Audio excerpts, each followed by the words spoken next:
Okay, the start of the prelim final. It should be an absorbing duel, and to take up the call, here's Stephen Trigg. First bounce, and expect some sparks to fly in this game because they are two very physical sides and they'll want to get the superior edge very early in this big game. Arnold gets the first kick of the game. Off of the ball, Malakalis and Abbott just having a few words as well. This is Carter working his way through half-back. The kick is half smothered and still goes out towards centre wing. Now Hull's lined up in the centre.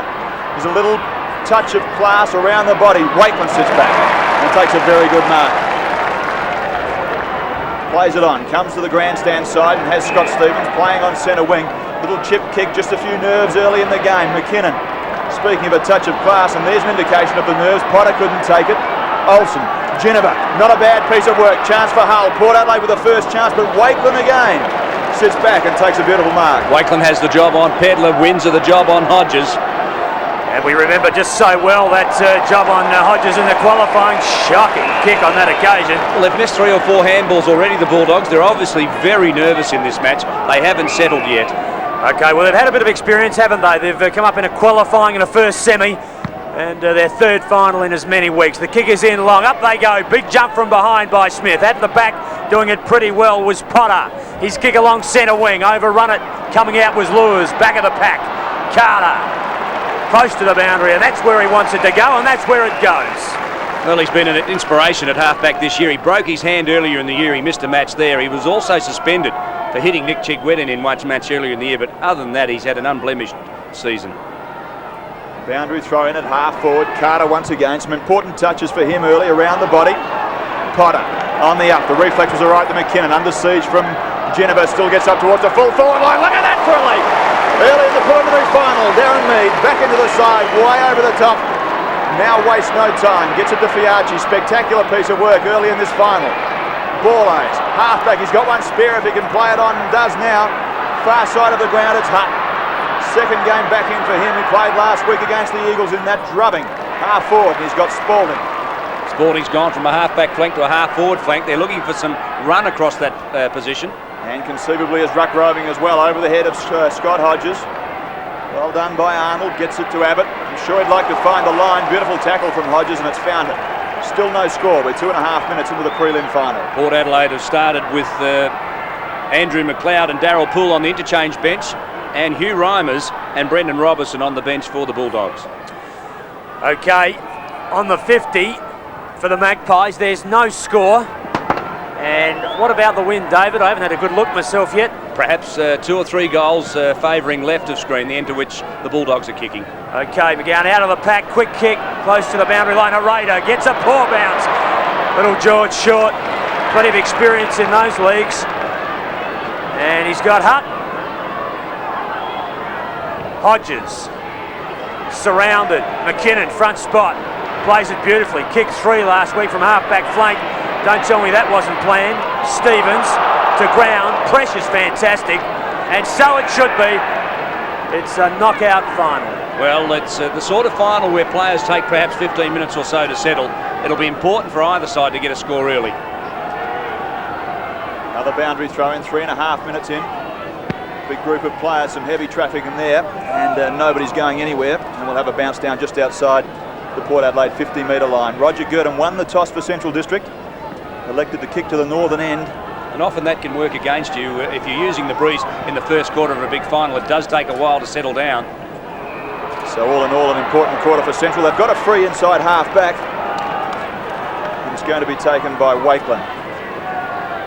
As he surveys the scene, there's not a whole lot there that's free, so he goes long to centre wing. Hereda arrives late, gave a little push out, I thought, and the umpire saw it that way as well. And we'll give it to the Magpies on the far side. Paul Northeast. He'd love to be playing in front of this big crowd, having spent some weeks in the reserves. Another little push out. This time from Arnold. And Darren Smith, the most experienced player on the park in the absence of Delaney. And indeed Stephen Williams, beautifully done by McKinnon. Couldn't quite take it. Wakeland there on the second effort was all right. Potter, a more constructive effort from him this time. As a follower, he gets well inside of half-back, provides the numbers, but gee, Craig, the kick wasn't all that good. And it's gone across the line. Absolutely out of character, really. Played on by Northeast. A little awkward in towards the breeze as well from him. Long way down for Big Arnold. Hull, you want to be quick, Troy. Couple of Port Adelaide players in there. One's Malachellis. Look at that for an incisive handball. Comes out towards Hutton. Drives it up long into the breeze. Hodges and Windsor. Who was holding who? The umpire didn't see anything in it. And Windsor happily gets a fist to it and puts it across the line. The first score for the game, 5 minutes in. And it's Port Adelaide that get a start. Windsor's presence of mind there. You see the ball just bouncing loose. He looked around, found it, and just tapped it across the line. He destroyed Hodges 2 games ago.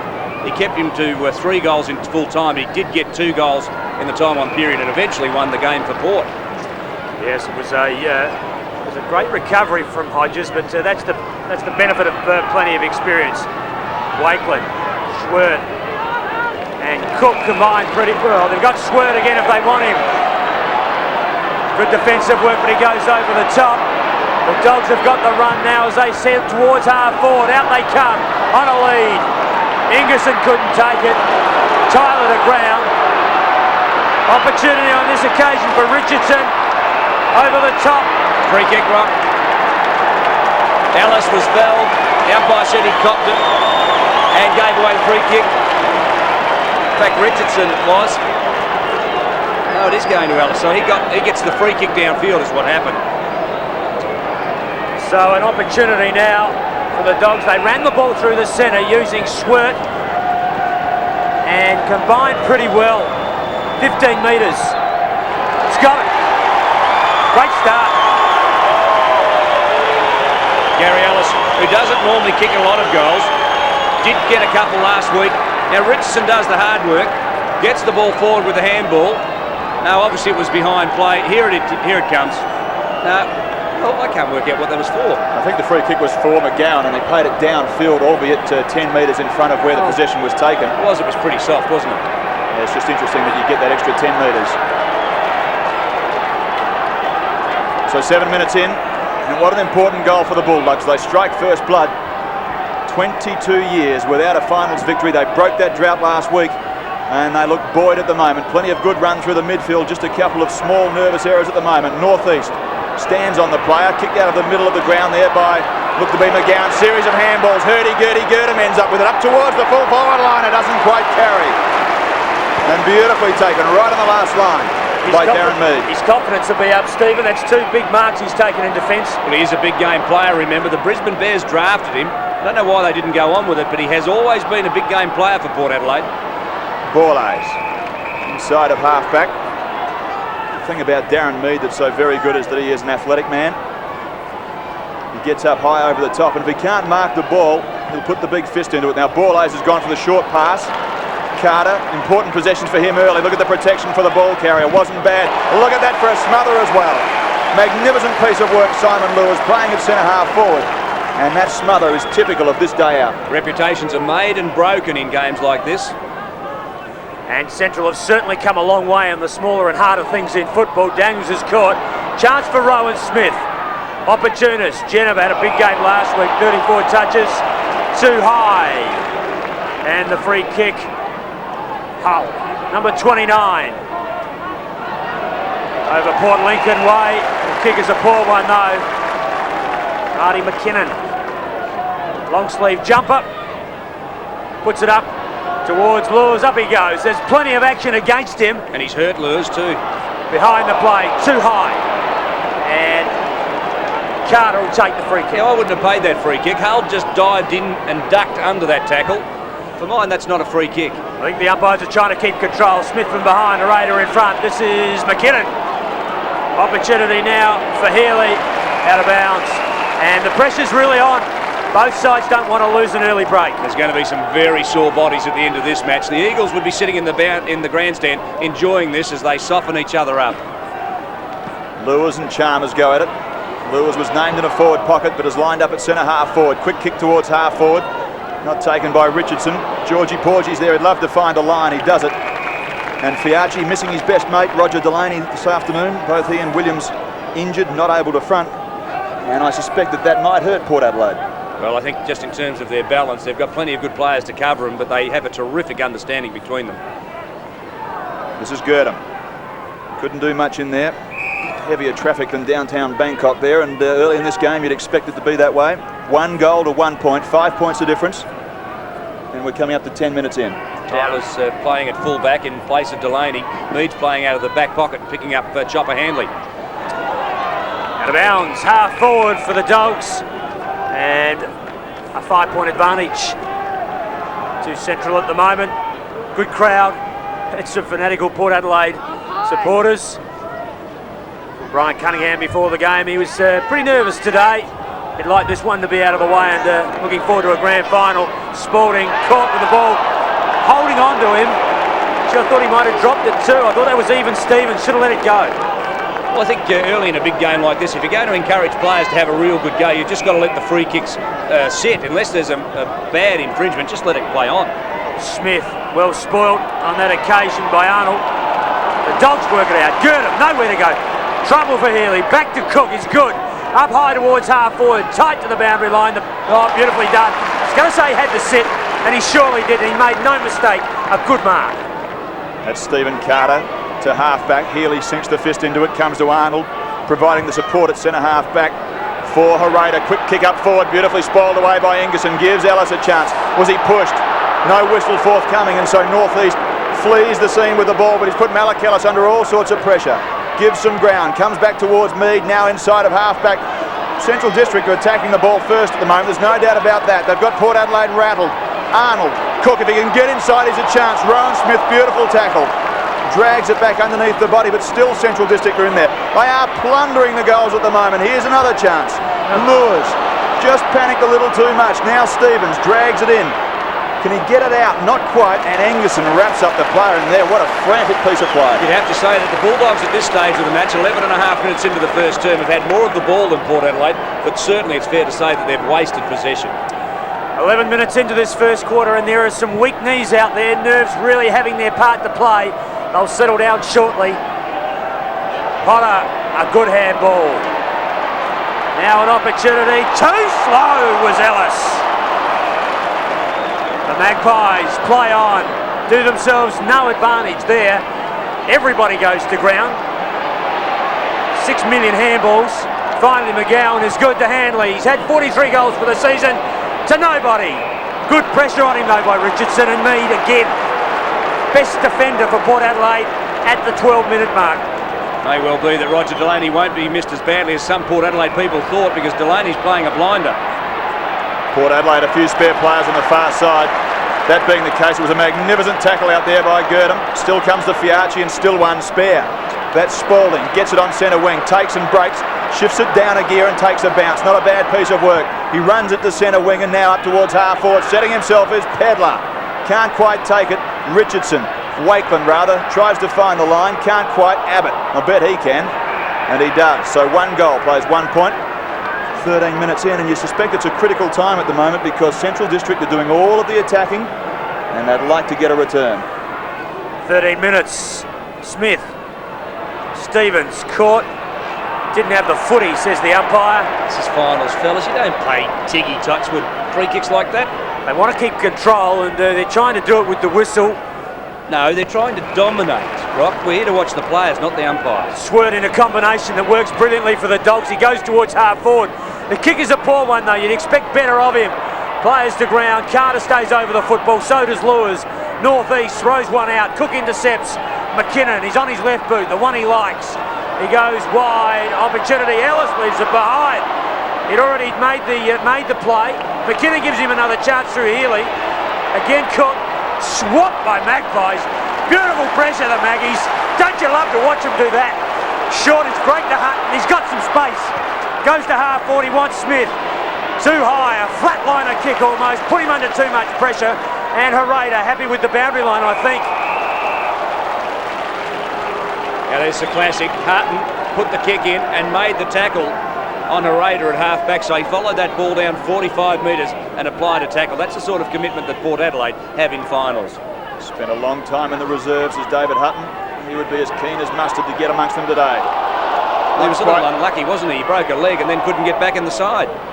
Not quite from McGowan. It's busy in there, isn't it? Arnold. Just a little stilted from him to McGowan. Stevens. Port Adelaide's tackling at the moment is superb, holding the ball. Well, he hasn't got a right foot and he wanted to come back around on the left boot, and Spalding knew where he was going. Tell you what, it was a dead-end street now. There was nowhere to go. This is Hull inside half forward. He goes setting himself. Was Hodges not quite, but Darren Smith is there. Gets the handball away only as far as Stephen Swert. He jams it on the boot, goes to the far side. Now Fiacci has come up a long, long way towards half forward. Player goes down off of the ball. Inside it goes towards Malakalis, and he's got it. Plays on. Short pass. Had to be pinpoint. Not quite taken by Borlase, and once again, Central District out of trouble, albeit under some pressure. Abbott turns it over, hands it back. Ginniver, one step, left leg inside half forward. Beautifully done, Hereda. Wonderful piece of body work, and it dribbles across the line. You're right, Stephen. It was beautiful body work by Hereda, but it was also great work by Windsor, who bodied out Scott Hodges, made sure he wasn't in the contest either. And in the early part of these finals, where you're all throwing your body in and you desperately want to kick the first couple of goals, there's a lot of mistakes, a lot of nerves, and each side just hoping that they're not the side to have a couple of quick ones against them. Throws you into a bit of panic. Both turbocharged at the moment, these two sides. They've just carried on from extra time in the qualifying. Potter, great balance, just puts it up high. No advantage to his forwards. Puts it to ground on that occasion was Wakeland, should have held it. Northeast, frantic, knocked out. Richardson shrugs the tackle. McGowan, Shorty loves to use the footy, and can't he do it properly? Well, that's better use of the ball by Centrals, isn't it? They hit the target each time. Ingerson pops one in, and he would be disgusted with himself. Well, some Magpies swooping in there. Their nest has been under siege, and on that full-back line, they have been very good in this first quarter. We're probably halfway through. Central District not quite making the most of the breeze. McKinnon shoveled forward now into the path of McGowan, under siege as well. Loses feet, gets it back to the classy McKinnon. He dodges and weaves inside amidst three Port Adelaide players. He jams it up there, but he's missed. Well, it might only be a point, but that is a remarkable solo effort by Martin McKinnon. He got through 4 or 5 Port Adelaide players. He gave it the ball at the outer wing, and then ended up having a shot for goal on the 50-metre line. He's got a lot more early pace than I gave him credit for too. He took on a couple of running players and outgunned them. Mead just goes long and wide. Dogs have possession through Stevens. Just turns one back inside. Lures, quick hands. Cook over the top and charge Gurdon. This is Cook. Spalding in his way. Jennifer, cop back, Jimmy.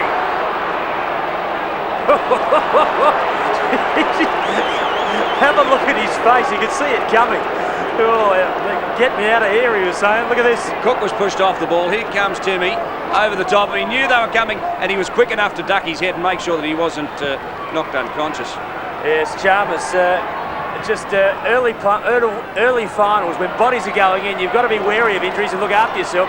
And Ginniver on that occasion did it pretty well to look after his body. Here's Central with another chance. And again, it's Arnold. Long way down for the big fella. Nice tackle. Borlase cleans up the scraps, but the kick wasn't good. And it falls into the arms of Stevens. The run on the overlap on the starboard side. This time it came from Schwert inside half forward. Nicely taken. Played a beautiful first quarter, Stephen Carter. Ginniver, Fiacci, Hull. Not a bad piece of work from the Maggies. Now Timmy's got a chance on centre wing. He goes with a drop punt pass. Looking for Malakalis, who sets himself. Couldn't take it up over the top. Pedler's there. He rattles it towards the line. And Arnold sees the line over. We're 18 and a half minutes into the first quarter. 1-1, plays 2 points. A lot of people would have been critical of Tim Ginniver going to the outer side there, but I looked up to see if he had a Port Adelaide teammate running down midfield. He didn't have one option, so the only option was for him to go wide to the lead of Malakalis. Port Adelaide yet to open their account. They've kicked 2 points. The Dogs are 1-1. And the Central team lead by 5 points. This is Gurdon. Stevens, now they've got a chance. If they run it in from here, Ellis kick their only goal, puts it in long. Mead again, loose ball, charge for Richardson, off the ground and to the left. And Dog supporters get very excited. Just get the feeling at the moment that Central District doing a lot of the attacking, and they'd want to get some return for the confidence boost. Well, they've had 50 handballs, if you don't mind, 34 kicks, 84 possessions, to something like 61 by Port Adelaide. They've had 2/3 as more than the Magpies. So Mead brings it back in. And here go the Doggies once again. Handball over the top. Cook's not bad from this sort of position, usually. But this time he's missed. Offline and through for one behind. So 1-3 plays 2 points. Remember the game Tim Cook played when last they played Port Adelaide? He kicked 3 goals, I think, from memory. He had something like 27, 28 possessions. Played a terrific game. you obviously just feel that he's growing in stature. He's prepared to take on Port Adelaide defenders and have a shot for goal. So Mead again. It's the third time he's had to kick in. He's also taken a couple of big marks. Mark Tyler, the versatile forward come defender, found a bit of a niche picking up the tools in defence. Kicks it to centre wing and out of bounds. So some very interested spectators, but you'd have to say that the Dogs would be happy with this start, David, given that Port Adelaide have thrown everything at them. I hear what you're saying, but if I was the Port Adelaide bench and Central's had the wind and had only kicked 1 goal 20 minutes in, I think I'd be pretty happy too. Yes, we saw Alan Stewart taking a deep sigh a moment ago. I think he knows that they need to get a return for their work. Wakelin, Girdham, now Ellis doing some pretty good work on the ball at the moment. That kick was well smothered though, so the little things, the 1%ers are working okay. The umpire's found a free kick. And on the outer side, Craig Potter is down for the Bulldogs, and if he's seriously injured, that could be a big blow for the Bulldogs. They need his drive and his tackling. Well, as you speak, he looks to be up and moving, so a nervous moment for Bulldog supporters, but they shouldn't be too alarmed. This now is David Hutton towards half forward. This is normally what happens. A side does all of the attacking, then the other one takes it down the other end and scores. Here's the chance. Port Adelaide inside half forward. Central District with numbers. Schwert, Abbott round the body. Deft touch and beautifully taken by Healy. Had to take it too, because if he didn't, Port Adelaide would have been off in numbers. To half forward he goes. Wakelin grabbed just a little high, but then slung it towards the boundary line and it's gone over on grandstand side. Wakelin and Carter are patrolling that half-back line, and the Bulldogs might just need to look at something across half forward, because clearly Port Adelaide have the advantage there. As they come into this game 3-1 up, Port Adelaide for the season, so they'd be reasonably confident that the Dogs playing as aggressively and as skillfully during this final series as I've seen them play for the last couple of years. And you've got to give a lot of credit to Alan Stewart. I've got a lot of respect for his engineering and his tactical brilliance, and it really has been vital for the success of the Dogs in this final series. Around the corner, Hutton, close to the boundary line. Abbott there, plays with it, looking for the free kick. Wakelin, casually, high and loose. Chance now for Olsen. McKinnon's with him. He's had the ball on a string in defence, tripped and free kicked. So McKinnon will take it from backward of the 50. One of the lifesavers from last week, Marty McKinnon against Norwood in that first semi-final. Good mark taken by Hereda. Right in the heart of Football Park. Around the body he goes. The spare player is Stephen Schwert, inexplicably free, dodging and weaving like a prize fighter. Probably could have done a little better, Stephen. Comes out towards the far side now, lurking there and getting it through very, very quickly. Looked to be Windsor a long way down from the goal square. It was. And it's gone across the line in the forward pocket. So Windsor must have followed Hodges down, and Hodges runs back through the midfield and Windsor takes off after him. The other way around, actually. Hodges was chasing Windsor. Windsor set out, and I think he's trying to run Hodges off his feet and just test his fitness. So a good run for them. It's a long way down to the other end of Football Park. Malakellis, Borlase. McGowan's been working hard early. This has been the scene in this first quarter as Malakellis gets it to Hull. Smooth moving as always and beautifully balanced. Left or right, it just doesn't matter. Darren Smith back to Malakellis. Drop punt, carries 40 metres. The spoiler's put on Olsen by McKinnon. An error. Wakelin still gets the kick now towards this close side of the ground. Now you'd want to be good here, Daniel Healy, because there are two Port Adelaide players on you. One is Pedler and the other is Olsen. It was always going to be hard, wasn't it? And a player who's very similar to Healy as Olsen gets it, and that's a pinpoint lace-out pass to Darren Smith. That's what they need, a centre-half forward who presents himself. He just demanded the ball from Olsen, and I thought Olsen was going to go long, but Smith just demanded it short, and that's where it ended up. So Darren Smith, all the time in the world, 24 minutes in, we're a minute from time on. Very important kick, just holds in the breeze. Who can take the big mark down there? Not quite taken by Arnold. Wakelin takes it away and gets it to Stevens. A little bit wobbly, Scotty, but he's still got it. Gets it to Girdham. Their job juggling in a circus was a beautiful catch in the end as Girdham sends them into attack. Lewis judges it well over the top of Malakellis. Cook had a lot of touches. 50. Free Mead kick. and free kick to the Dogs. Chopper got one in the square. Mead was the offender. not that happy about it, Mead. No, Chopper Hanley set off on the lead, and Mead just put out an arm to stop his run, but unfortunately collected him head high, and Hanley, using his experience, just went straight to ground and made sure that the umpire saw it for the head high tackle. So Hanley, virtually from the square, the Dogs have got their second, and it's time on. 43 goals for the year for Hanley, but he hasn't had a big goal-scoring final series. He got one last week against Norwood, 1 goal 2 the week before against Port Adelaide. But he did, remember fellas, play off a half-back flank last week, and it was only in the final term he came down into the forward line, and if my recollection's right, he kicked the only goal of the final quarter, and it was that goal that helped the Bulldogs hold off a rampaging Norwood who were coming home, and they just held on by 4 points. It was a pretty vital kick. So 13 points the difference. The Bulldogs just eke it out a little, and if that breeze is in fact worth a couple of goals, that's the difference that we've got at the moment. Centre of the ground, Arnold and Chalmers. Arnold just has that little edge in height. Ellis has been pretty good in the centre square. McGowan is always good in the centre square, gets it away. They need to hold it in the area now, the Bulldogs. Fiacci, second effort's all right, he runs it to the line, and Scott Stevens and he just come to grips for a moment. George is fantastic, isn't he, in the final? He just thrives on this atmosphere. Look at him. Just takes on the big fellas, the little fellas. The 1990 Jack Oatey medalist, the best in the grand final. He loves playing in finals. And he's going to have to play very, very well today. Without Delaney back there, and they haven't got Williams either. Stevens to McGowan. And the architect with the football messes it up on this occasion. Northeast with Bolt. But there's too much to go against. Spalding to ground. Northeast back in there. And a dozen Dogs jump on it. Hold it up. 26 minutes.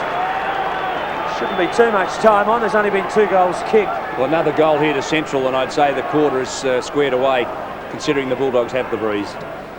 So you both coaches couldn't ask for more. The Dogs have just made a little bit more of their forward thrust. McKinnon has been brilliant for the Dogs in defence. Wakeland's done a good job, and Swert has helped to run it out. Windsor has been getting a lot of support upfield. It's been a battle of the defences, Rock, hasn't it? Well, it has, and you're dead right. Mead, on the other hand, Fiacci and so on, and have done well. This is Wakeland. Loose ball. Ingerson with a chance now. George is with him. Beautifully done. McGowan from 50. Heads towards goal. He won't make the distance. Mead again. Sound. Did you have to be pleased with his game, Stephen? Has a wonderful presence down there, and that he's spent so long in the reserves is only testimony that Port Adelaide won 11 in a row en route to the finals. Well, it was always going to be a test for him. As I said, he's a big game player, but when you haven't played at this level, at this intensity for a while, it was always going to be a gamble. So far it's paid off, but I wonder how his fitness is late in the game. Hanley sunk the boot into the ball, and this man Carter's had a wonderful first quarter. He rebounds from half-back by taking a bounce and with plenty of poise, all the time in the world. Beautiful looking pass, but McKinnon reads it so very, very well. And Olsen pedals it towards the line. Some pretty good matchups, aren't there? Olsen on McKinnon. You've got Pedler and Michael Wakeland picking up each other. Windsor and Schwert has picked up Borlase. Pretty evenly matched around the forward zone. So maybe enough time, only seconds I would say, for Port Adelaide. We're at half-4 for them. McKinnon's got other ideas. Tripped. She goes at the footy, doesn't he? So that's end proceedings for the first quarter in the preliminary final here at Football Park. The scores: Central 2 goals 3-15. They lead Port Adelaide 2 points. All the action on ABC Sport.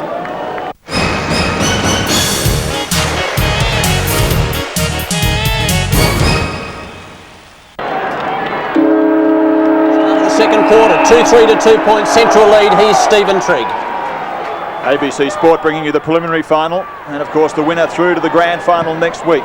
A week's time against the Eagles, and for the loser it's third position. Potter gets the fist into the ball. The first exit in the second term from Port Adelaide only goes as far as Abbott. Plays it on, goes to the far side.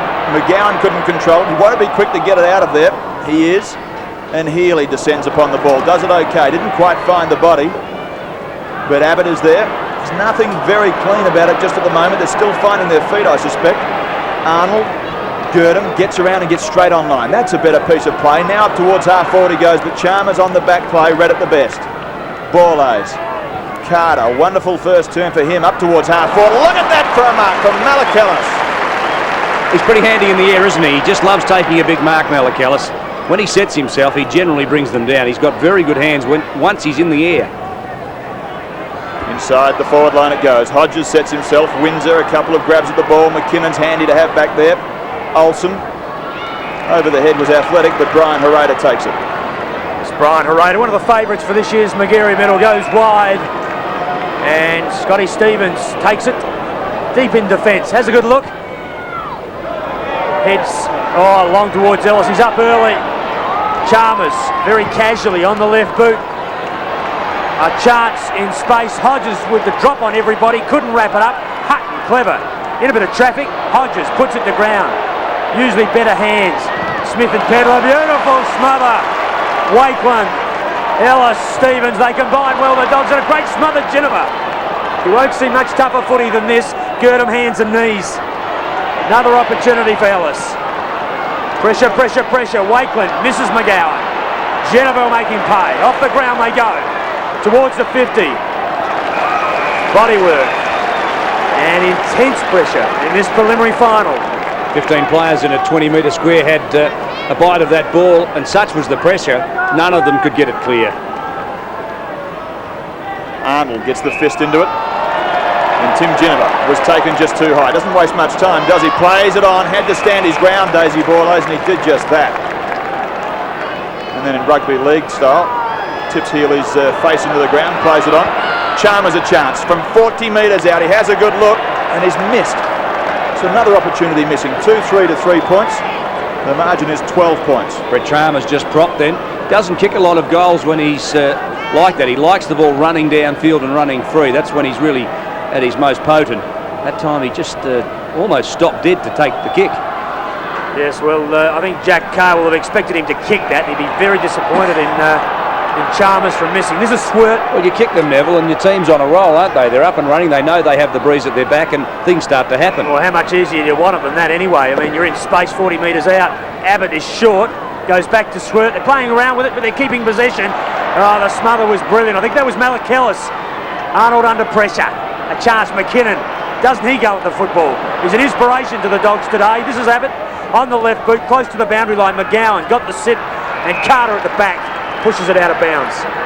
Some of the little things are magnificent, aren't they? The smothers, we've seen 3 smothers inside the last 60 seconds. Ginnivan, Wakeland, both applying good smothers. 3.5 minutes into this all-important second term. The breeze looks to be about the same as it was in the first quarter. And Ginnivan, one of the best catalysts in the business, gets it away to Borlase, who was one of his partners in that first rucking division. Well done by Abbott. To Schwert, incisive handball. Girdham, Potter, McKinnon, they work it out. They've held up pretty well, the Bulldogs, in this big pressure game. To the far side it goes. Carter's there, Cook's there.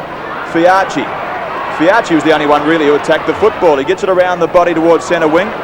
Look at that for a flock of magpies. It's all black and white. Rowan Smith to Carter. No, whistle must have gone. The umpire said he ran too far. Tricky, but he did have time for a bounce. How did you see it? Well, I thought it was a bit tough. Tough. You're allowed to carry the ball 40 metres at 94, aren't you? No, Rock. No, you're not. They seem to let them, don't they? Arnold from centre wing, he'll just go in long. He puts it up high. Ingerson started from a long way back. Didn't even get in the picture. Stevens on the left boot. Hanley is wide. He'll take it. Almost dropped it. He's 50. Playing in a permanent forward pocket, Hanley. I just suspect maybe he might be better utilised at half forward. He hasn't got himself into this game at all. 3 kicks, that's all he's had. This will be kick number 4. They need more productive benefit from him. Okay, he'll kick from 50, and he'll have to have his best leg to make the goal square. He's got Ingerson in there, and he's got Lewis, so they've got some height. Front of the square. Both those players try and jump. The Port Adelaide players sit down and sit well. Hull, and his kick is pinpointed.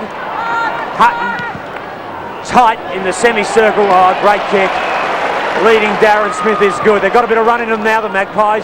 Spalding put under a bit of pressure though. Swirt is up to the task, and the ball out of bounds again, just forward to the centre for Port Adelaide. We marvelled at Craig Potter's game number 28 for the Bulldogs last week against Norwood, but he's doing it again today. All the hard work at half back, the hard body work, and all the time at the bottom of the pack. It's well done by Arnold. Took it out of the air to Schwert. He's having a good game at half-back. Malakellus just out the corner of the eye. He had Borlase working through the middle of the ground. Daisy, that is magnificent. To Olsen, sows that handball and has got Pedler. Magnificent goal, Port Adelaide for his first. Indeed, Port Adelaide's first. 2-3 to 1-3. 6 points the difference, and we're 6 minutes into the second term. And that was a true team effort. Look at Spalding just doing the little one-percenters. Now the long handball by Malakellus opened it right up. Borlase was caught in traffic. He tried to tap it on once and missed. Finally, the second tap on got it out to Olsen. Olsen was caught on his right boot. He is a natural left footer, so he decided to handball it off to Pedler, who was the voice inside. And Pedler, from 15 metres out, was never going to miss that. And that's the sort of goal that can lift a team. I'll be right back into it from here. Pedler even had time to steady. All the handball over the top. He could have taken his pick. Hodges was sitting alone in the goal square. 15 plays 9 and a 6-point advantage to the Dogs in the preliminary final. Chalmers from right of screen. He gets the knock on this occasion. McGowan. The bounce sits for him. Spalding forces him to go backwards. Slow motion lures. Looked like he had concussion. Ellis, northeast, Carter, Hulls, I should say, on the left boot, and he puts it in long. Malakellus caught underneath it. It's all the Dogs. Windsor punches it straight to Olsen, sends it back. Hodges in the box seat. Beautifully spoilt though by Windsor, who made the mistake initially and should have taken the mark. Well, look at the work by Windsor. Hodges had to sit here. In fact, I thought Hodges might have come forward and bodied Windsor out. And had Windsor even connected with Hodges, it would have been a free kick. So Raymond brings it back into play. Far side. Chalmers gets the fist in. Rowan Smith. Can he control it? Not quite. It goes across the line. It's not often that you'll see a Port Adelaide side score its first goal 6 minutes into the second quarter. Fella's got an identity crisis. A bulldog coloured cap holding up a magpie sign. Darren Smith gets shuffled out of the way. And I think Arnold... Well, he can argue, Damien, but I think you must have known that that was a little shove. And Darren Smith's played it on, gets it to his namesake in Rowan. Hull's having a good game. Smooth moving through the centre. That pass is beautiful to Pedler. It's amazing what a goal can do for your confidence. Pedler, who really hasn't been attacking the ball with that sort of ferocity, really did attack that one after kicking the last goal. And now from about, 35 metres out, the angle is only slight. He gets an opportunity for his second goal, and he's missed a bit of footy in the last few weeks. John Cale decided not to go with him last week particularly. Pedler will kick from 40 metres out. Bullseye right through the middle. He gets his second, and it's Port Adelaide's second. They've hit the front by a point. 2-3 to 2-4. You know, we lamented that Pedler late in the season, for a guy who'd played 14 or 15 games and had kicked a lot of goals in the reserves last year, just hadn't found the goals. I think he kicked 18 goals in his 14 games coming into today's match. For a specialist forward pocket just wasn't enough, and he paid the price and spent a couple of weeks in the reserves. He's now back and he's kicked 2. 2-4 plays 2-3, and Port Adelaide take the lead, and they've done it in the space of about 3 minutes. They hadn't kicked a goal at the 6-minute mark. Out of the centre go the Dogs. They want Ingerson, but he's under the ball. Poor kick. Tyler plays on. Fiarchi wants Geneva. Stevens will challenge him. Does with the body and with pace. Hutton shovels one out to Carter. Great work, Carter. Goes in strong. So does Stevens. He's caught by Northeast. Fiarchi just shoves it on his boot. Spalding watches a raider come at him. Wakeland shovels it up. Wrong player. Smith. Cool as you like. Beautiful smother though. That was Abbott. The crowd are alight here at Footy Park. They're being entertained with some fantastic football. And McGowan, with great vision, finds Cook at centre wing. Just backward of centre wing actually. And he puts it up high. At the back, lures beautifully taken. Handley. He's got 2 of them. He'll run it in. He wrong foots them. He needs a short one and he's got it. Ellis thought about it. Alan Stewart's terrific, isn't he? We talked about Handley not having an impact in a forward pocket, and he's brought Handley out to a half-forward flank already, and instantaneously he makes an impact. Yes, looking at the sides on Friday, I didn't think there was any doubt that he should play in the forward line, but he's also a very good defender. Puts it up high. He's very, very wide over the back. There's all the Magpies, and they force it out of bounds. Well, he played on a half-back flank last week to try and nullify the attacking play of Scott Burns for Norwood, and they thought that the Redlegs got a lot of drive from half back, and that's why he went back to that position late in the game. Chalmers gets the big fist into it. And this is Rowan Smith. Wheels around, has a look. Needed to find the body, that he couldn't do so. He's put them under all sorts of pressure back there. McGowan to Ellis. Frantic little piece of work from him earlier in the game. Now Potter. Onto the close side of the ground, Ingerson. This will test out the strength and the fitness. Gets one in the back, I thought. Umpire didn't see it that way. And North East cleans up. Puts it up towards half forward, where Pedler sets himself. Good mark. Under great pressure, took a good mark, but then foolishly played it on, and Potter just picked it off and found the line. We talked about the umpiring, Stephen. I reckon the umpires have settled down themselves in the second quarter. They're not paying those soft free kicks. They're letting the players work it out, and it certainly helped the game. Yes, Pedler, bit of a spasm there to play on when players had him pretty well caught. Girdham and Potter to McGowan is good. And the latter's kick, Hanley, had already played the next play. Took his eyes off the footy, but he got his free kick. It was too high. No. Carter kicked the ball out of bounds on the full rocket, ricocheted off Carter's foot. He was very unlucky, Carter, and Chopper Hanley got the free. Ellis, same position virtually. Goes short. The kick is a shocker. Absolutely disgraceful. What's the point of going to the boundary line in the forward line?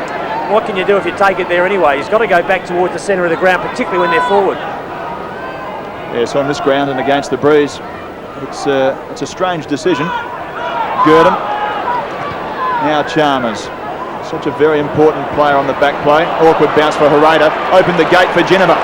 The free run came from Darren Smith. Now they're one out down there. Hodges, beautifully done by Windsor. Just a little shove. And Wakeland paddles it back, and it finds the line eventually. Hodges had every opportunity to get into space. I mean, that would have been a nightmare for Windsor, but he could not give Windsor the slip. I think the kick was pretty ordinary from D. Smith too. Hodges was out on the lead, and the kick was clearly over Hodges' head. Good mark from the kick in, Geneva. What a risky piece of work that was. Well, if you're going to go short from defence, you certainly don't go short straight down the centre. You go short maybe to a pocket. I just couldn't even explain that. Kicking short in the back line just for imbeciles. I get sick of seeing it. Sick of seeing it. Geneva from 40. Will he make them pay? Too right he does. Great work from the Magpie Rover. Well, let's just see what the options were. Well, we get the kick from Geneva.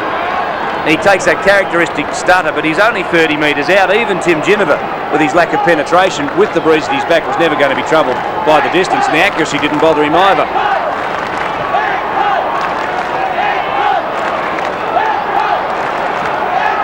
Coming up to 14 minutes into the second term, and it's 8 points the difference. It's not crisis time for the Bulldogs, but the alarm bells are just starting to be warmed up, because Port Adelaide is starting to find a bit of puff of wind behind the sail. This now is McGowan. They need to bounce back and get one. Beautifully done by Wakeland. Just rake the arm across. Girdham needs to lift his rating just a little bit. So too does McGowan, who gets the kick away. Spectacular leap over the top, looked to be Mead. This now is Carter, and he runs it happily and over the white line in the back pocket. Mead's holding up pretty well. We were concerned about his fitness perhaps late in the game, but midway through the second term he's doing a treat. Right forward pocket. Was that a shove out? Yes. And a free kick. Well, it's going to go Port Adelaide's way, and it will go to Wakeland. He's got one on the opposite side. Decides to come to the close side and uses Fiachi. Fiachi with a little bit of time. Slows the play up. Hereda gets there late and sinks the fist in. Chalmers, fairly productive on the back play. Off the ground they go now towards half back. Now Carter, good use of the body. Gets to his feet quickly, and he's beset upon. A bevy of central players bounce down on half back. John Cale's made a move. Pedler's gone to full forward. Scott Hodges has come out to a half forward flank, and Windsor has followed Hodges out. I presume it's a chance to get Scott Hodges into the match. Maybe just give him a bit more room. They did it against the Dogs last time they played. Lewis and Potter combined pretty well. North East is in the way. He's done pretty well today. First match back for a while. Smith, a bad bounce. There's a brawl on centre wing. Stevens is in it, Cook's in it, and Lewis is in it. More importantly, There's some action at centre-half forward for the Magpies. Rowan Smith goes to ground. A great tackle. Recklessly goes Potter. Ginnivan doesn't like it, and he asked the umpire the question. But in contrast to their first quarter, or the first part of their first quarter, both umpires letting things go on a little bit, and for the better of the game. 23 plays, 15. 8-point advantage, the Maggies. Big pack of players. Hodges gets the fist into it. Well done on the handball. Came out towards Olsen. He streams away from the scene of the crime and gets a goal. His first and Port Adelaide's fourth. 4-5 to 2-3, 16 minutes into the second term. It's a compliment to Olsen that the Bulldogs have decided to play Schwert on him. Now Schwert was there, right there, but missed it, and his man got free. He was caught 15 metres behind, and Olsen's been in some pretty good form in the last 2 weeks. He kicked 3 last week against the Eagles, and he came off the interchange the week before against Central. And I think he got, 1 goal, 2 in a very short period. Interesting that these sides, last time they met in that qualifying final, as you see Arnold coming off and Reimers coming on, so they've kicked their goals in brackets. They didn't go goal for goal. They'd kick 4s at a time, 3s at a time, and switch it around in that manner. 4-5-29. The Dogs are 2-3-15, and Port have kicked 4 goals in 10 minutes. So you would say they're on a bit of a roll, the Maggies. A few mistakes from the Dogs have helped. Smith to Smith. They're looking pretty good now. It's very rare that you see Hereda beaten by Smith the way he has been in the first 45 minutes of this match. Might test his leg. He's kicking from about 45. Very close. Oh, he's valuable when he fires, isn't he? Darren Smith. He goes to thank Rowan Smith. It was a beautiful lead, a great kick and well finished. Interesting, isn't it? He plays last week on Mark Kennedy, a very mobile, smaller player, and he just couldn't find the ball, Darren Smith. This week, Hereda, who's much more celebrated perhaps than Kennedy, plays on Smith, and Smith has just taken him apart.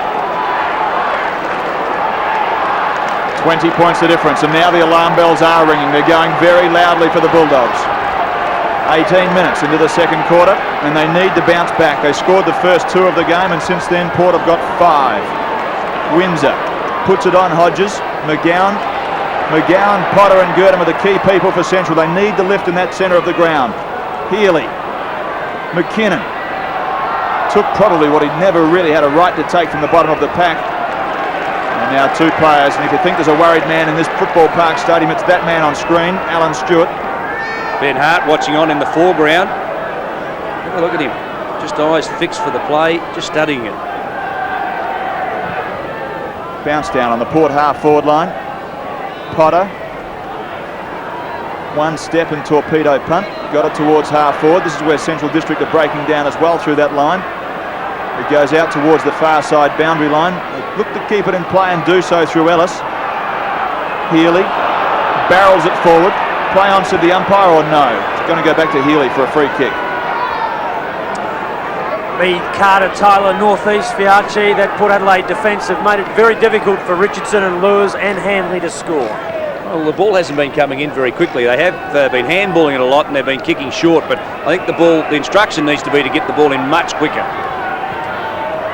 And it goes now, wide, and I'm very critical about the way they're going into their forward line.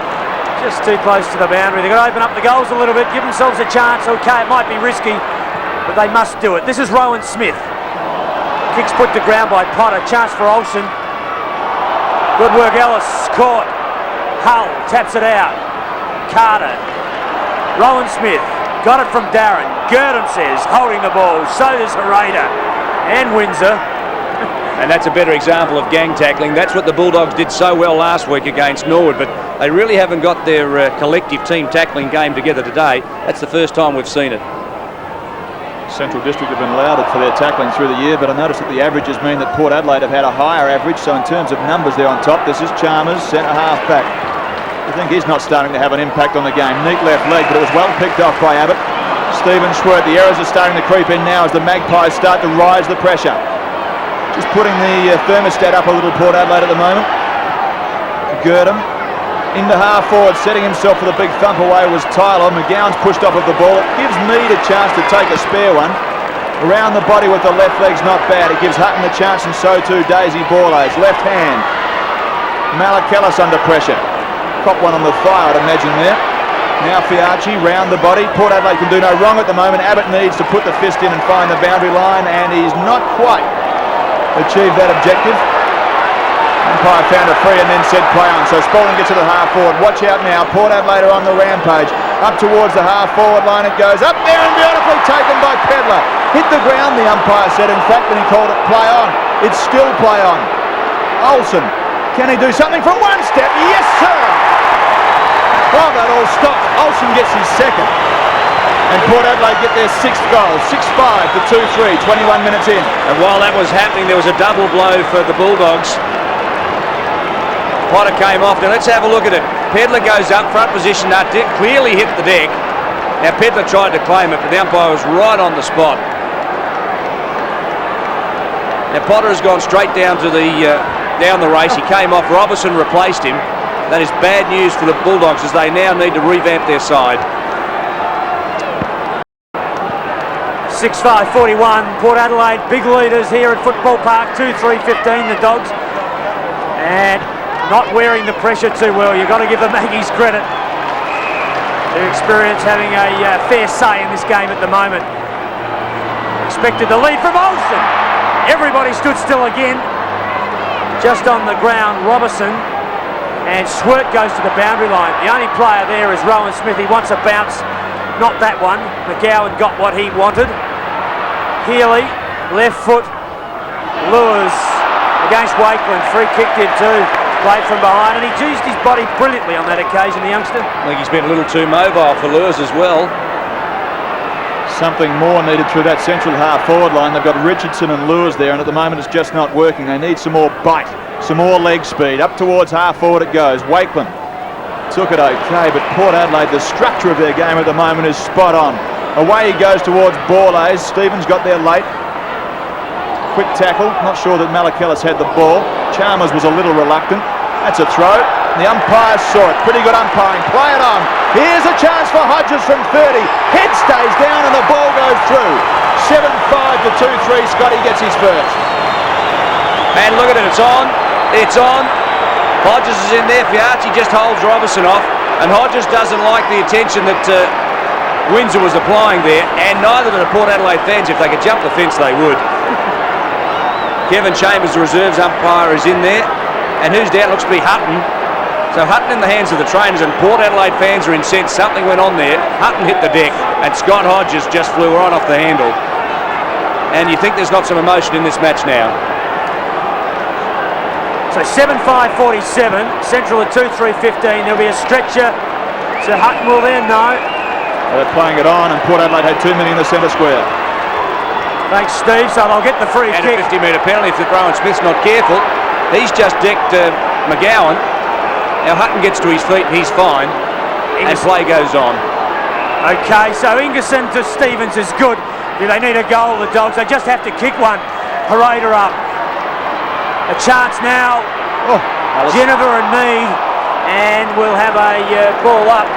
That was Ellis, not a Raider. And a central player down as well as Lures on the take. He couldn't quite get there, and he's copped one. Yeah, as he flew for that mark, he just had a Port Adelaide player, I think it was in Mead, who came in and just got him on the side, on the pie. Free kick to the Dogs. And don't be surprised if you see some squaring up going on here, because there's been plenty of body work in and out of the play. Don't misinterpret this, but it's a fair sign of maturity from Central District to close this down at the moment. From 30, does kick it, and you're right. To actually get the next goal after the tough stuff is very significant, and boy do they need that. Well, I'm not sure necessarily that it's a result of their calmness, because I think they were just flinging themselves in, and Reimers won the free kick. At this stage, I think I'd probably bring Reimers out to centre half forward and put Lures back into a pocket. Reimers is fit and Lures is injured, and that's exactly what they're now doing. 7-5 to 3-3. The Bulldogs get one back. We're into time on. It's absolute mayhem out there at the moment. Both runners are out there and they're pointing the finger as quickly as they possibly can. Players are going left, right and centre. Northeast was held, made a lot of it. I reckon that's fair enough. I was critical of soft decisions early, but just for a couple of minutes now, I think the umpires need to just steady things down. So Northeast, high kick to after Darren Smith. You need to be with him, Brian, because if you let him get his confidence up, he'll catch you to pieces. Darren Smith to half forward. Not sure how Brett Chalmers got 30 metres on the clear, but that's just what he is. Decides to play him through that ball, and Central will get it as a handover at half back. You wouldn't be happy with that, would you, if you were Brett Chalmers? He's a lot better player than this. Well, he's mobile, but Stevens applied a very good tackle in the finish and pulled him off and away from the ball. Reimers, Wakelin in his back, no free kick, ends up with it though. Oh, great tackle, Borlase, taps it on, tries to give it to Ginnivan. Chance for Hanley. Ginnivan now, here they come, body to body. Robertson let him pick it up and then made the tackle. Might be just a little small sign, but at the moment Port Adelaide getting their hands on the footy first. Chalmers is off and Poole is on. Wonder whether that was interchange for the misdemeanor or perhaps just a ruck change. We won't know, but it might be an interesting one to ask Jack later. Spalding goes through. There's a sardine can there. Should have been holding the ball, surely. And Borlase to ground. So just check the score. We're into time on, second quarter, and it's Port Adelaide by 26 points. So despite the fact they've had a super quarter, the Dogs, they're in a bit of trouble, but they haven't lost touch with the game as yet. And they're still fighting pretty hard. Smith, this is Abbott with a chance on the ground, held without it. Smith steals the ball and stole it beautifully. Hutton around the corner. It'd be magic if he could kick it. He can't, and it's out of bounds. It's a clear indication that perhaps this breeze has sprung up even. It's maybe a 3-goal breeze. We suggested 2 goals earlier. But Port Adelaide this term have kicked 7 goals, 3, and the Bulldogs have only managed 1 goal into the breeze. That's not a free kick, I'll go Heat. Well, it's sprung free and Girdham's got it. This is where they need something. Lures, as it comes to ground, Port Adelaide will get there in numbers. That's the name of the game, is getting numbers at the fall of the ball. Through that half-forward line for the Bulldogs, they've just struggled. Now Lures and Poole. Well, you probably saw that. Well, that's a report, and if they get into the grand final, that could be critical. Poole came on and cannon into Lures, and Lures just went bang, bang, and decked the big man. And there's no doubt there'll be a report and no doubt there'll be a suspension there, and that is bad news for the Bulldogs if they get to the grand final. Well, it always takes 2 to be involved in any sort of a contact like that. Well, we always know that the retaliator gets pinged. It's all happening on centre wing at the moment. So Poole gets up, just chests Lures.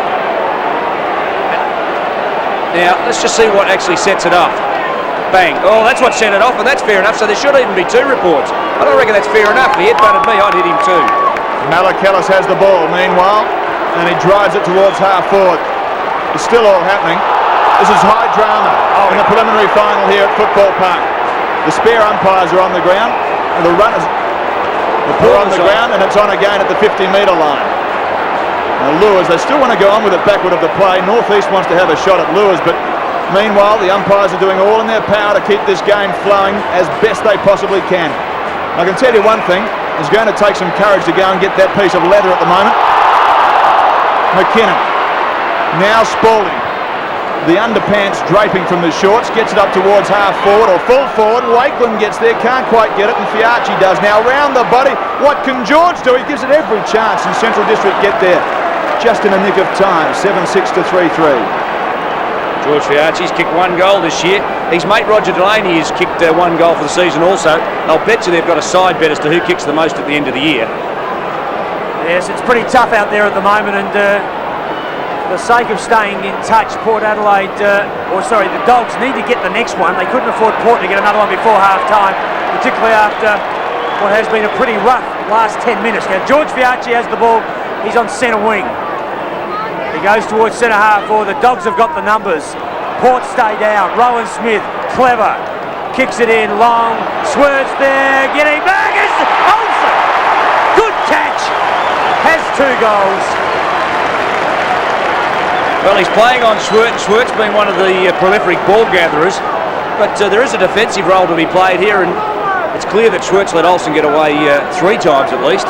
He's kicked 2 already, and this should be his 3rd. He's a left footer and he's kicking from the right side for a left footer. So this is really what the Dogs don't need. They trail by 27 points. And Olsen, 3 last week in their loss to the Eagles. And the umpire made some ground because he was offline. He argues with the umpire, but experience will tell you that does no good. Oh, well, he reckons it was a goal, and I think the player who kicks it's got a fair idea. Now, that's a mark, no doubt about it. But he couldn't convert.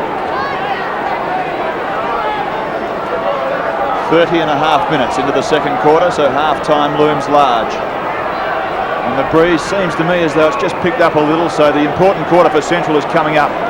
Just messing around inside half-back, Windsor, Abbott, pressure time for him. Well done, John. Gets out of the squeeze and gets it towards half-forward. Ellis. You'd want to be good as well out there, Gary, because there's two Port Adelaide players on you. They work it out. Just no numbers at the ball at the moment for the Bulldogs. Fiachi works back and finds the sanctuary of the line. George Fiachi, plenty of experience and enjoying finals football. Just loves it. 30 years of age. Not far off 200 games. Close to the boundary line. Robertson works hard. Malak Ellis has been a star for Port Adelaide in season 94.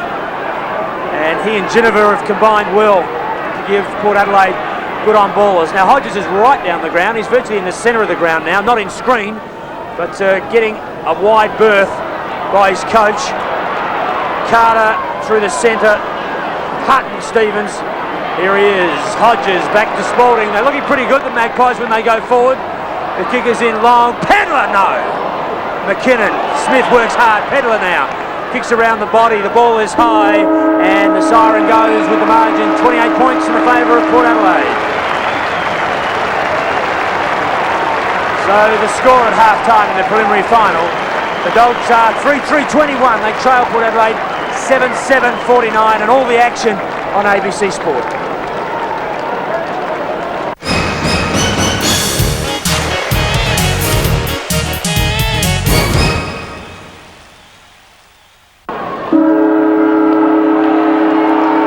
Start of the second half of the prelim final for 1994. Here's Stephen Trigg.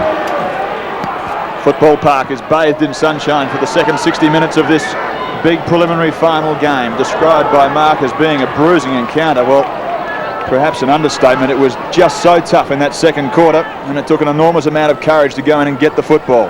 Far side it goes. Ellis, who stood up pretty well, but the spoil from Tylor, with bigger range of the arms, found it and found the boundary line. Gary Ellis hasn't embarrassed himself today. In fact, he's been a surprise packet. He's only played 12 or 13 games for the Bulldogs, but in this final series, he really has grown in stature. Chalmers in ruck. Beautiful sunshine and a tough, hard pressure preliminary final. The Eagles sitting back in the grandstand, hoping for a lot more of the same.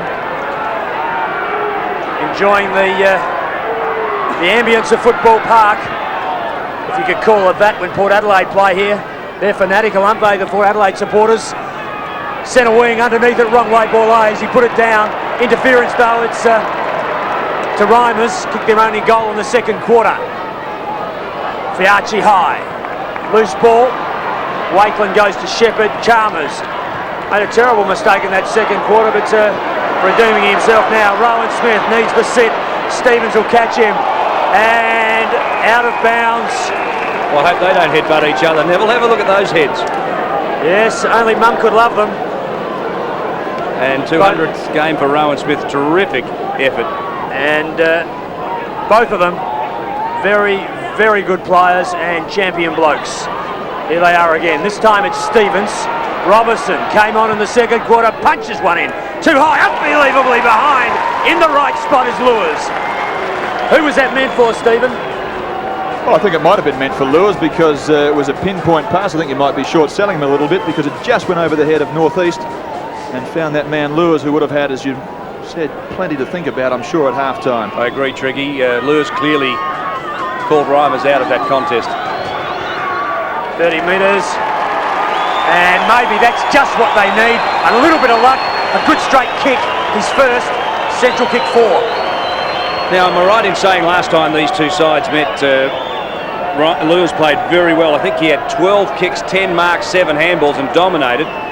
Now today he's just getting into it. This is really his first kick and he kicks a goal. He's had 4 handballs and 1 mark, so it's been pretty ordinary so far. But take nothing away from the good work at centre-half back of Wakeland.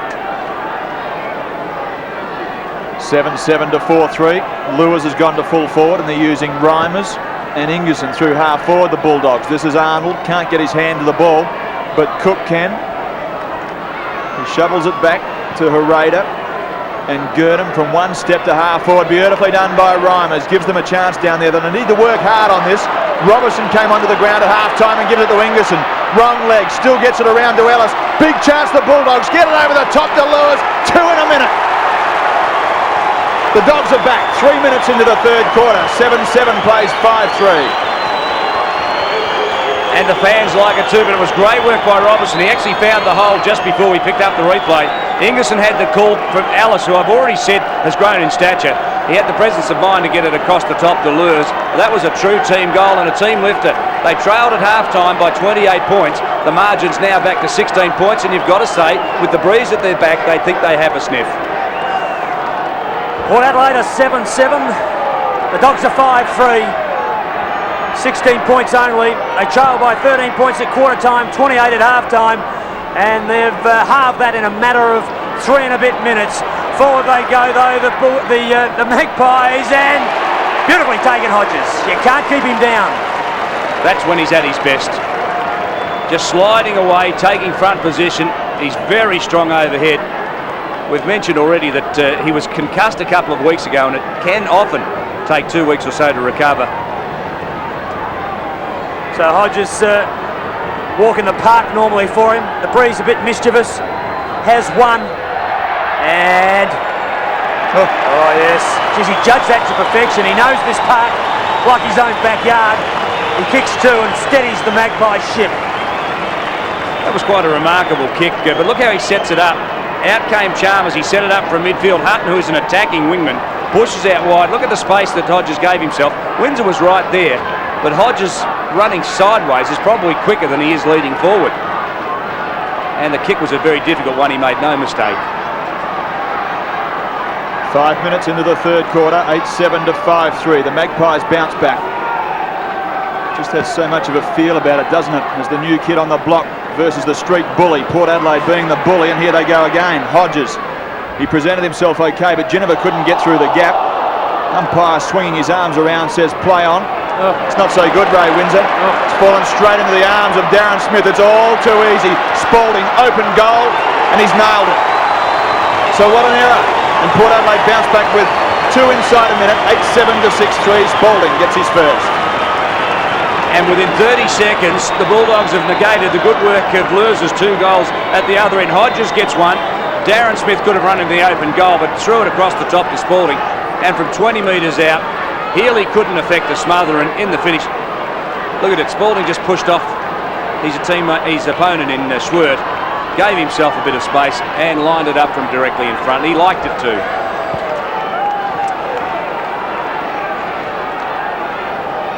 Port Adelaide 9-7, 61. The Dogs are 5-3, 33. And Port Adelaide undoing that very good work early in the third quarter. It won't be denied though, the Bulldogs. They'll keep going. Plenty of pressure out there at the moment. Chalmers takes one high, and with it, gets the nut. Kicks it in long. He wants Hodges. Takes front position. Windsor this time. Discipline. Gurdon the crummer. McGowan the runner. He's had 23 touches and a half. Been rushed with a lot of them though. I like Ingerson at half forward. It's a much better move. I do too. Reimers! No! In his hands. Hands like flipper. Should have taken it. Well, he set himself, didn't he, Reimers, and had a good position to complete the mark. He set himself and really should have taken it. Boundary thrown in the lengthening shadows at Football Park.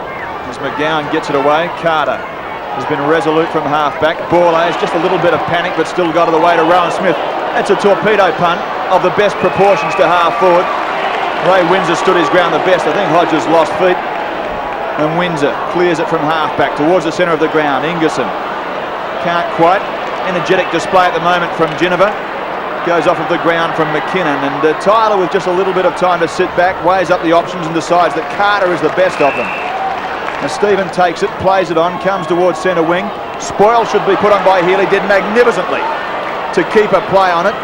One hand only and kept it in front of himself. Now McGowan, there a chance to Lewis.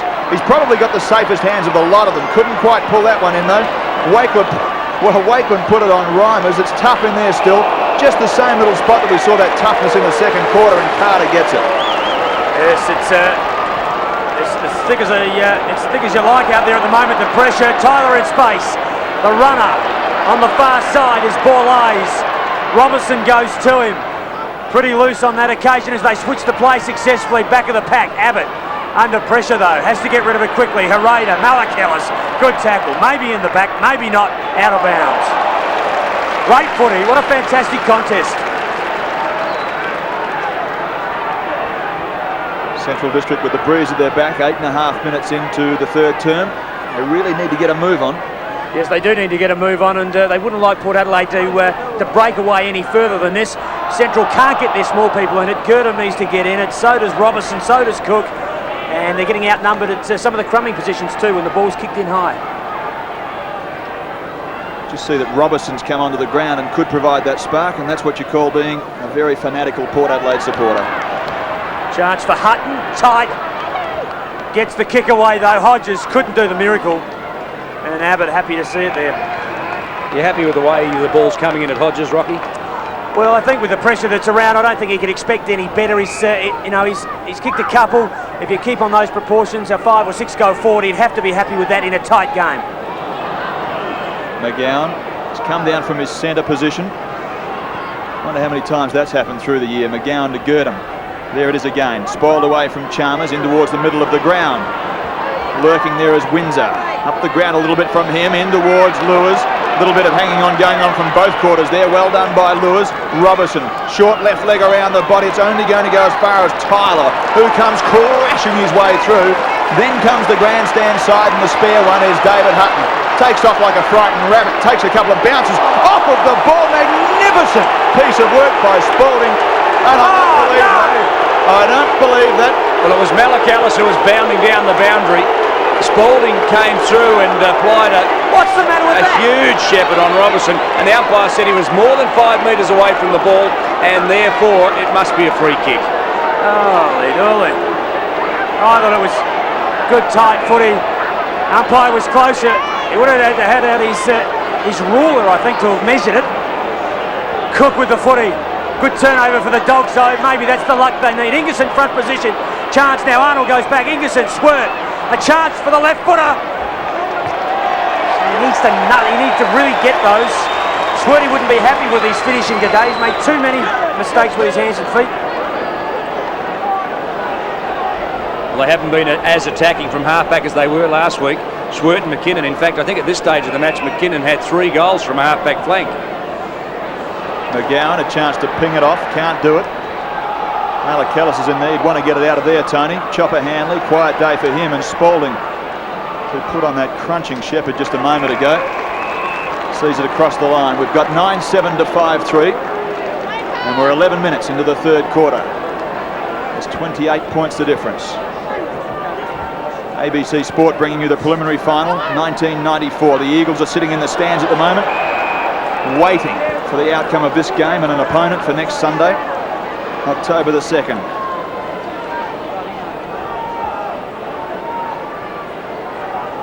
Just a little lull at the moment. It's been a frantic pace all day as Stevens gets it.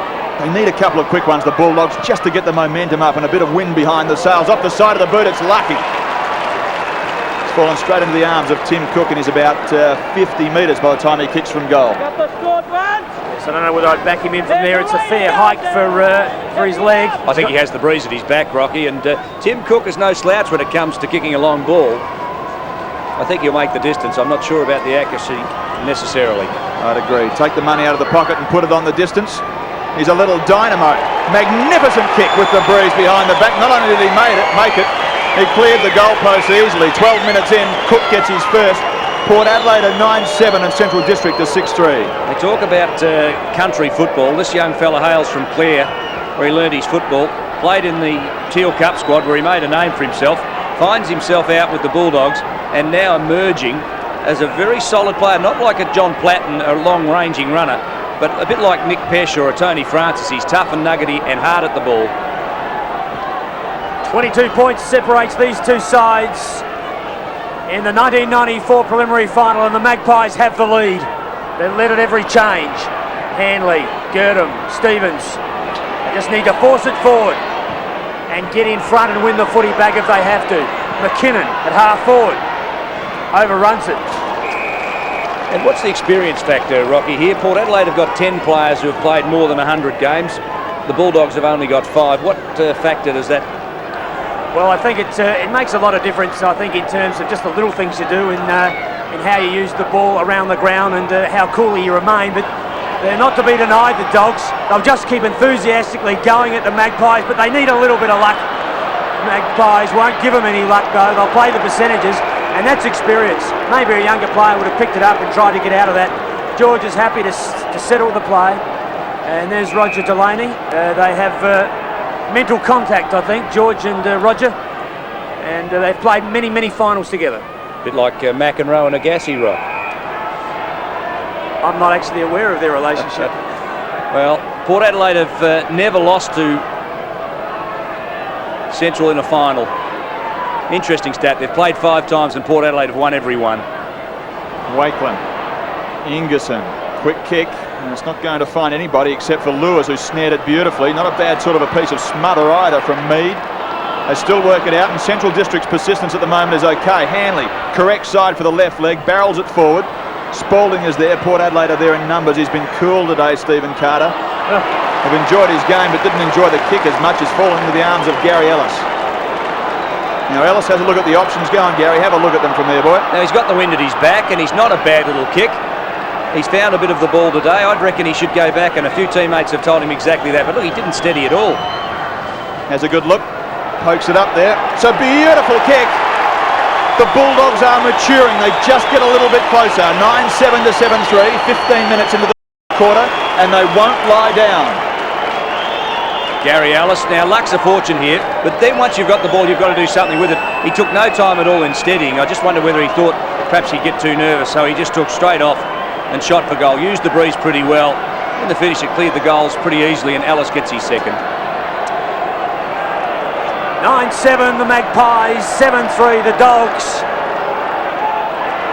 And Port Adelaide just keep the fissure where they want it at the moment. From the left was Chalmers. Smith came in with the big knock and takes Reimers to ground. Been pretty solid today, Smith, after a disappointing week last week against the Eagles, hasn't he? Well, he is, and I've got a lot of time for Darren Smith. I think he does sacrifice his own game to go up the ground, do the ruck work around the forward line, and leave space for Hodges. The Dogs are into attack.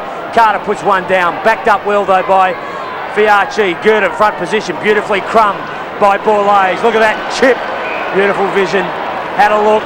He won't waste the ball either. On a lead, Pedler, but he's got someone in space. Hodges in trouble, uses strength, packs it forward. Olsen. The Dogs rush him. Malakalis. Oh, post. And if you're a dog, you breathe a sigh of relief. Well, he came to Port Adelaide from Geelong via Sydney, from Sydney via Geelong. Did a shoulder early in the year, and he also did a thigh in round 10 when they played Central. But he's come back to terrific form, Malakalis. He's been a vital recruit. Long kick in from Abbott. Smith, that's Darren, who's had the better of Hereda today. Robertson got it from McGowan. How much do they rely on people like Roger Girdham and McGowan? That's a pretty tough one to take. It just rolled every which way. Now northeast comes the grandstand side. If it sits for Windsor, it'd be okay. Unlucky bounce though, fell into the arms of Malakalis. Away goes the rangy Olsen into the midfield. And again, Darren Smith is all on his lonesome. Plays it on over the top towards ball. He's got one spare. It's Ginniver, didn't use him. Pedler's up there. Good use of the body by Wakelin. Hereda. So too, Ginniver off of the ground. Well, if he made something out of that, it would have been quite spectacular. 9-9 to 7-3. Now Windsor has come out to centre half back. Hereda has gone back to Hodges, or perhaps on a half forward flank or a back pocket now. So obviously Central are looking to just get a better combination so they can run the ball out of defence. So Port Adelaide would be pleased so far. They had to reorganise their side when they lost Delaney and Williams. Stevens takes front spot. Off he goes. He's got plenty of pace. Hull will challenge him. It's a pretty even contest. Great tackle. Great chase, Hull. Port Adelaide are hot. McGowan's in there. Ingerson goes through. He leaves it behind. Turnover. The Magpies. You got to love them for their desperation. They charge Malakalis. Wide to Carter. He's on 50. Has a shot at goal. Pedler! And Carter's down behind play. I think it might even be Hull behind play. Hull's down behind play and Pedler marks in the goal square. It was Hull who crashed through and forced that chain of handballs forward. In doing so, he sacrificed his own body, put it right on the line, but eventually Carter got it to Pedler. Pedler with 2 and now 3 goals. And Port Adelaide hit double figures. 18 minutes gone, third quarter. Now Hull comes off. Coming on is McLeod. And you can see Malakalis got cleaned up. Carter running off a halfback flank has been quite extraordinary today. And the Fremantle doctors say that he's a priority target. Well, he's just pushing his price up as we speak.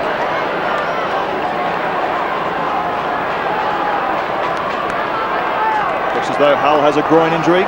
We're 19 minutes into the third term and it's 10-9 to 7-3. That street bully, the Magpie, is just able to keep Central District at arm's length at the moment. It comes to northeast. Quick kick to the football. Watch this for explosive pace. This is Andy McLeod. He plays it on. Left leg, raking sort of a kick in towards the forward pocket. Hereda has had his hands very full with an informed Darren Smith and it bundles across the line. Dogs haven't been able to make anything work, have they, really across half forward? And as much as they tried, nothing's easy. They're wide and they're out of the centre of the ground all the time. I think they just lack one with leg speed up there. They've got enough of the tolls. Watch out, Roger. You're going to be run down by McLeod and you're going to go for holding the ball. Not too many players have got the pace to capture Gurdon. Plays it on, looking for Pedler again, and he's taken another strong mark. Wakeland is having all sorts of trouble with the very, very athletic Simon Pedler. His confidence is sky high. He takes a clean ball, and John Cale tells us that this kid is going to emerge as a top forward. Well, we haven't seen a lot of it, to be fair, earlier in the year. He's got 1s and 2s. I think he has got 3 once before. But he hasn't really got 5 or 8 and really got amongst them. Kick the Magpies' first 2. It's not a bad kick, is it? Right through the middle. Beautiful kick. His third. And Port Adelaide go away. 11-9 to 7-3. A lot of people might have thought that the Crows might well have thought about cutting Pedler from their list. Haven't played him, haven't got him on contract, and he really hadn't done anything earlier this year to suggest that he was going to be a sensation, but today he has come out of the box in a big match and has kicked 4 goals already and has really held the Port Adelaide forward line together, and perhaps he has got a future. 11-9 play 7-3. The Dogs are in plenty of strife here at Football Park. The preliminary final, a chance for their first grand final, right in the balance. Hutt out of the centre. Malakalis at the back. Smith takes front. The crump with Squirt. Handball's wide. Hereda. McLeod gives chase to Abbott. His kick is short, and Windsor will send the Dogs into attack. Ingerson, but he's out-bustled by Wakeland. He takes a 3-grab mark. Shouldn't be able to do it against a player of his experience. Kicks back towards centre wing, and by himself is Hutt. Not a lot of footy this year, but getting plenty of valuable touches. Hodges front position. Windsor at the back. Takes the grab almost. Hereda. And they go forward again. Handley. The handball's good. He's got Gurdon into space and run. Robertson puts it down. No. Not what you need, the Dogs. Mental pressure, Rob. Fiachi, Boulays and Smith look forward because it's a Magpie barrage up here. Spalding, he's held it up. Cale steps onto Footy Park for the 12th millionth time in a final. They're always here, the Maggies. Stevens. They build again. Gurdon. Reimers out in front. Good shepherd by Robertson. He's in strife. He's in traffic he can't handle. Holding the ball. And the Magpies have butchered any sense of control that the Dogs have got. Just a panic, wasn't it? Heavy traffic, all right. He had a crash. Paralysed. Spoiled away by Healy. Spalding. What's happened? He's got one too high and the umpire calls play on. Central District are temporarily flat-footed at the moment. The wind has gone out of the sails, but not out of Tony Malakalis' sail because he's got it on the far side. That error from Robertson at half forward, you could just see the hands go on the hips and the hands go onto the heads at various other spots on the ground by the Bulldogs, and they hurt. They had a chance to score, instead it changed hands and went right up the other end. Here now is Malakellis. Right to the goal square. Watch out for Hodges. Couldn't quite take it. Probably should have in the end, and they bundle it towards the line. They've found it under enormous pressure at the moment, Central District. Porter 11-10, Central are 7-3. Scotty Hodges couldn't believe that he crashed through the pack so easy. Look, he was there unattended. I think even he couldn't believe how easy it was. It's Hodges.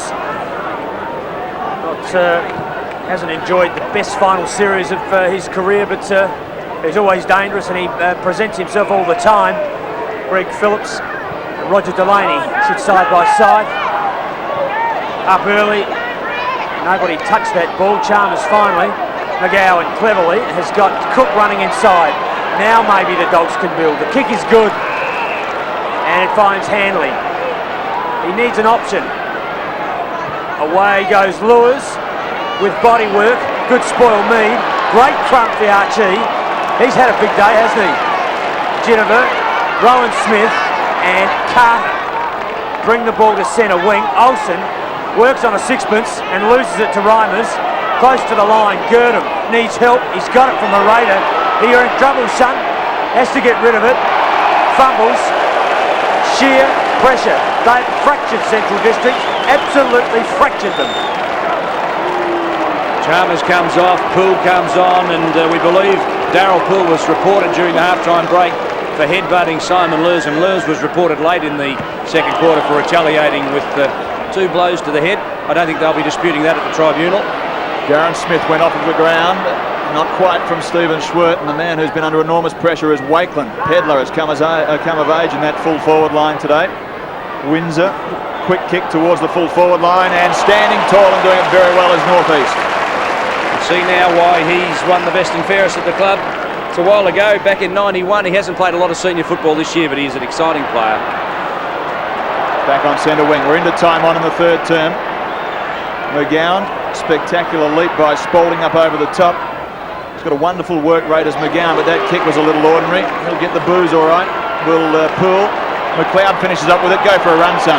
Gets inside, 60 metres from goal. He keeps it low. Wakeland this time's in front. Not quite taken. Healy is collared, but he's got it too high. From fullback, the handball is wide to Wakeland and short to McKinnon. The left footer looks inside. He's got Ingerson into screen now, and will put. They need to move it quickly. They need a goal desperately. Cook back to Ingerson. Now Long would be the call. Lewis front position. Where are the Crummers, Alan Stewart would be saying. Where are they? They're behind the play.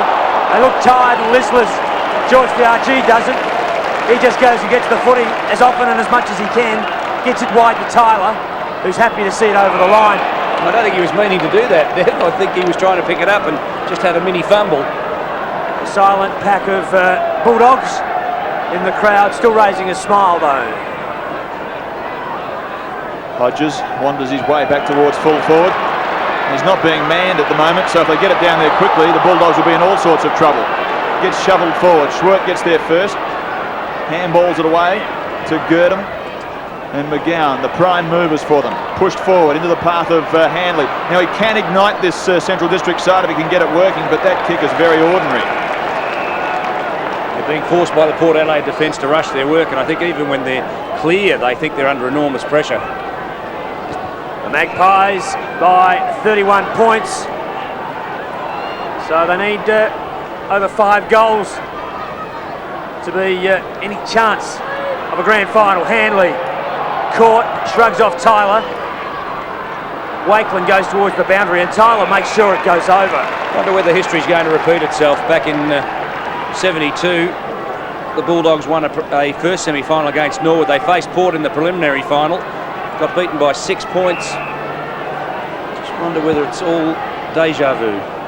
Well, it can happen for Central District in that qualifying final, the thriller. They kept the Magpies goalless in that last quarter to square it up at the end of full time, so it's not beyond them. But as you've heard, they look just a little listless at the moment. This man has played a wonderful game in the back pocket. George Fiarchi to centre wing. Wakeland again looks for and finds the boundary line. Nearly 28 minutes into the third quarter. It's 11-10 to 7-3. moment at Football Park in front of a big crowd. The Magpies just in control. And the Dogs just can't kick enough goals at the moment. Just haven't got enough people firing in their forward line. Ingerson's looked better in the last 10 minutes. Lewis presents himself well, gets his hands on the footy, but hasn't been able to complete. And the crowd, as already mentioned, substantial here at Football Park, as all the finals have been. Have a look at that. What a great stadium. Preliminary final, 94. The Dogs and the Maggies.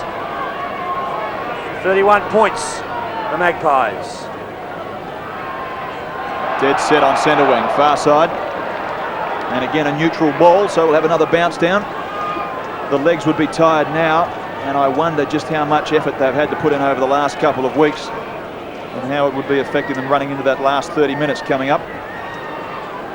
You'd have to say to give Port Adelaide the edge. Good piece of work in close from Girdham to Schwert.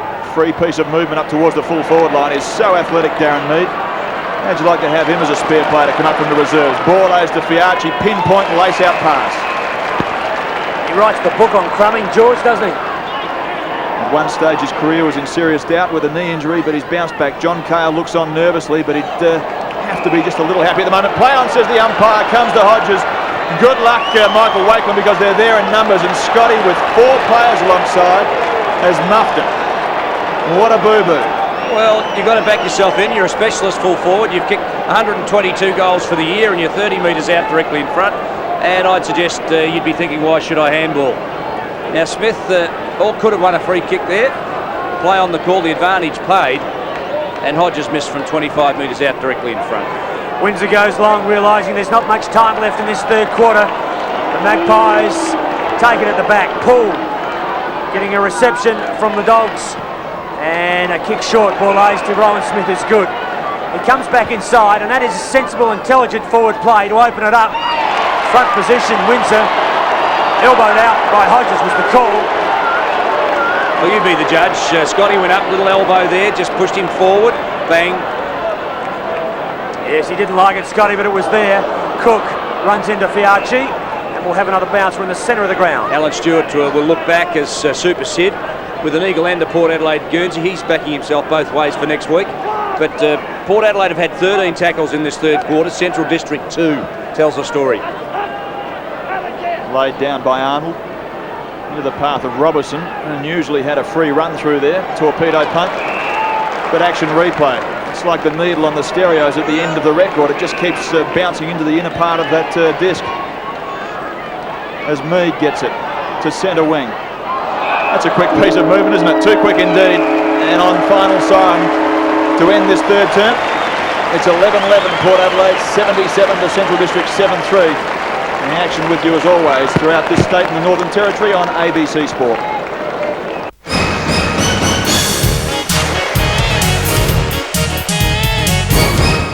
The start of the last quarter for the prelim final, and to take up the call, here's Stephen Trigg.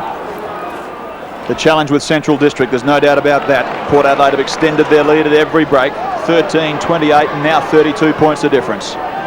Up towards half forward. If they're to have any chance, the Bulldogs, they need to get a couple of quick scores.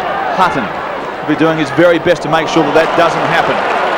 This is Spalding from 55 metres out. Is it going to be a dream start for the Magpies? He's hit the post. The breeze fluttering away at the back. And it's hit the post. And so, whilst they were 13 points down at quarter time, they've extended their lead throughout to 28 points at half time and now 32 points at three-quarter time. Good take, Olsen from the kick in. He's outside 50 and a possibility of rain. Will be disastrous for any chance the Dogs might have. Olsen looking for a lead. The spaces have been filled. Girdham and Stevens and Swert have done that well. In long he goes. They want a big jump, the Maggies. Offline, he actually made the distance. And Windsor will have another try to bring the ball back in. They have to make everything a winner at the moment, the Dogs.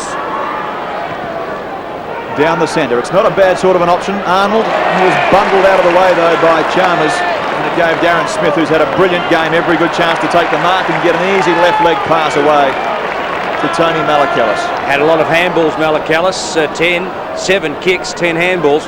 He's found a fair bit of the ball, but really those handball statistics indicate that he really has been a very good link man today. Port Adelaide's top vote gatherer in the Magarey medal a couple of weeks ago. Beautiful kick. Absolutely spot on. So that's made it much harder. 12-13 to 7-3, and we're inside a couple of minutes of the last quarter. We've got to say, Port Adelaide with the breeze at their back, and it probably has stiffened a little. We indicated earlier in the game it was perhaps 2 goals. I'd suggest now 3 or 4. It is just stiffening a little bit. Malachellis used the breeze and brought it back, and I just feel that the way Port Adelaide playing, they just can't lose this. As Alan Stewart looks on, the Dogs trail 7-3 to 12-13. Early in the final quarter, take a monstrous effort by the Dogs. Arnold bustled out of that last competition far too easily, gets it over. Finally it's Stevens, Cook in the picture, but Fiachi to Geneva to Carter has been all too familiar. Bounces off the chest of Abbott. Malachellis slick to Hutton, just as slick to Hodges. Plenty of space, too much for Olsen, and he bangs it through. Good night, the Dogs. So Olsen gets his third. Port Adelaide enjoy it now. There's a certain amount of adrenaline rushing through their bodies now. They'll run out the quarter full of themselves, full of adrenaline and pretty pumped up. They'll know about this stage that they're going to face the Eagles next week. And it's a pretty good feeling. And this is a good high to be going into a grand final on. Great start in the last quarter for the Magpies. 13-13 to 7-3, 26 shots to 10. And for Central District supporters, I guess they'd have their fingers crossed at the moment that their side is not embarrassed from here on in, because they're going to be at the moment. This is McLeod plundering his way through half forward, has a look at the goals, but he's missed. And saves Central District the ignominy of having 3 goals inside the first 3 minutes of the last term against them. The official attendance 25,229, fellas, not a bad result. Last year's preliminary final got 25,300 people. Healy has to wait for it. Wakeland caught, messing around with it, the Dogs. They ought to go long and direct. They've got to play percentages, but under pressure they're making so many predictable mistakes.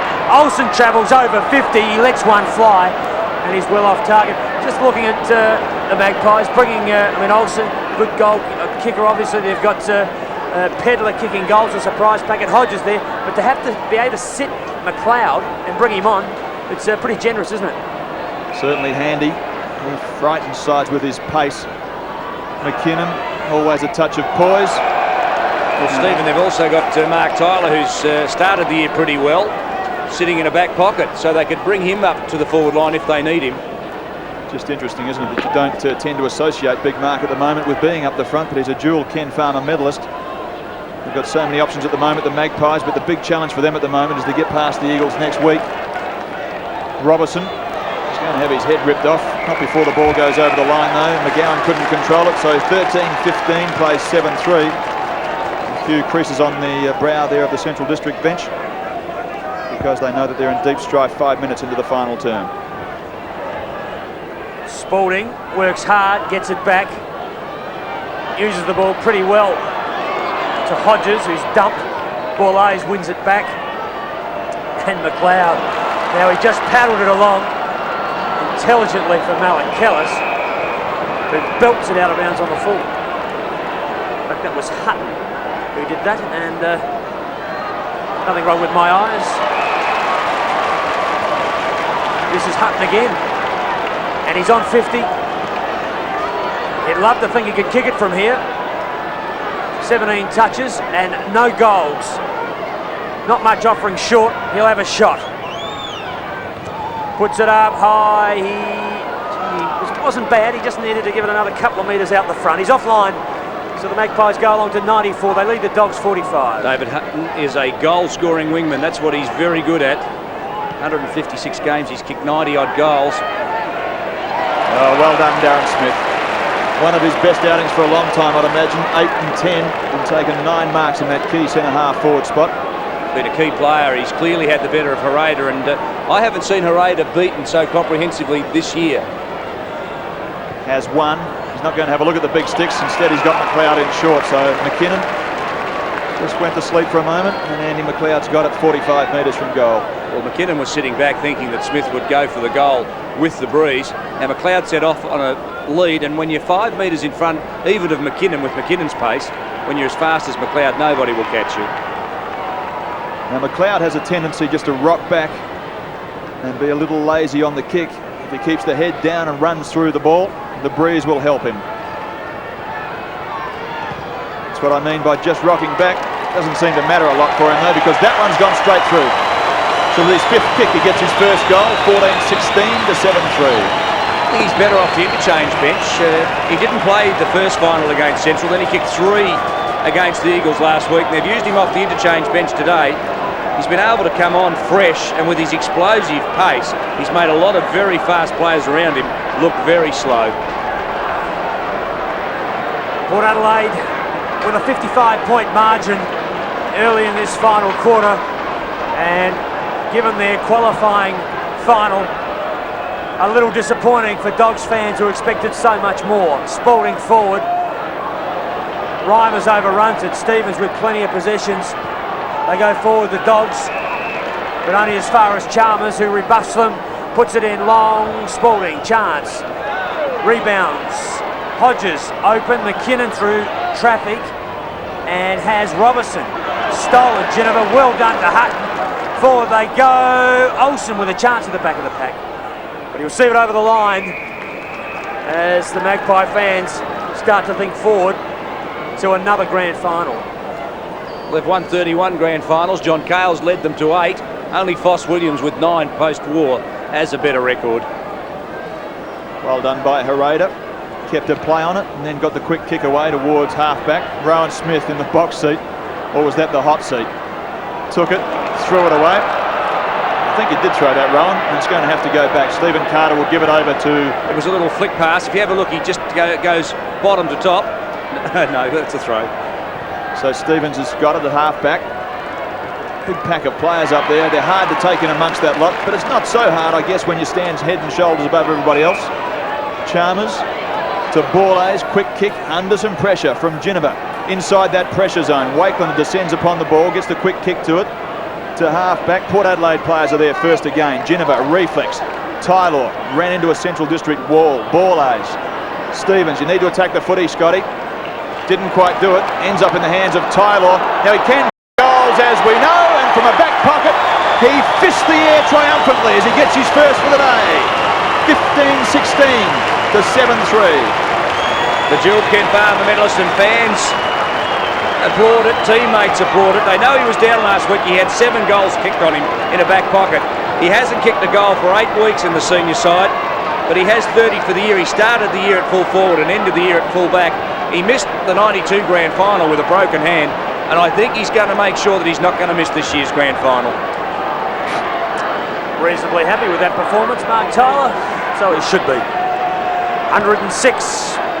The Dogs are 45, and their year is well and truly over, but they'll battle it out as Robertson takes the footy out of the centre, kicks it straight to Chalmers, who sends it in long. The back of the pack, Pedler. Done well today with 4. Healy off the ground, desperately to the line, and happy to see it over. Must be a Port Adelaide barracker. All smiles. Well, the floodgates are open.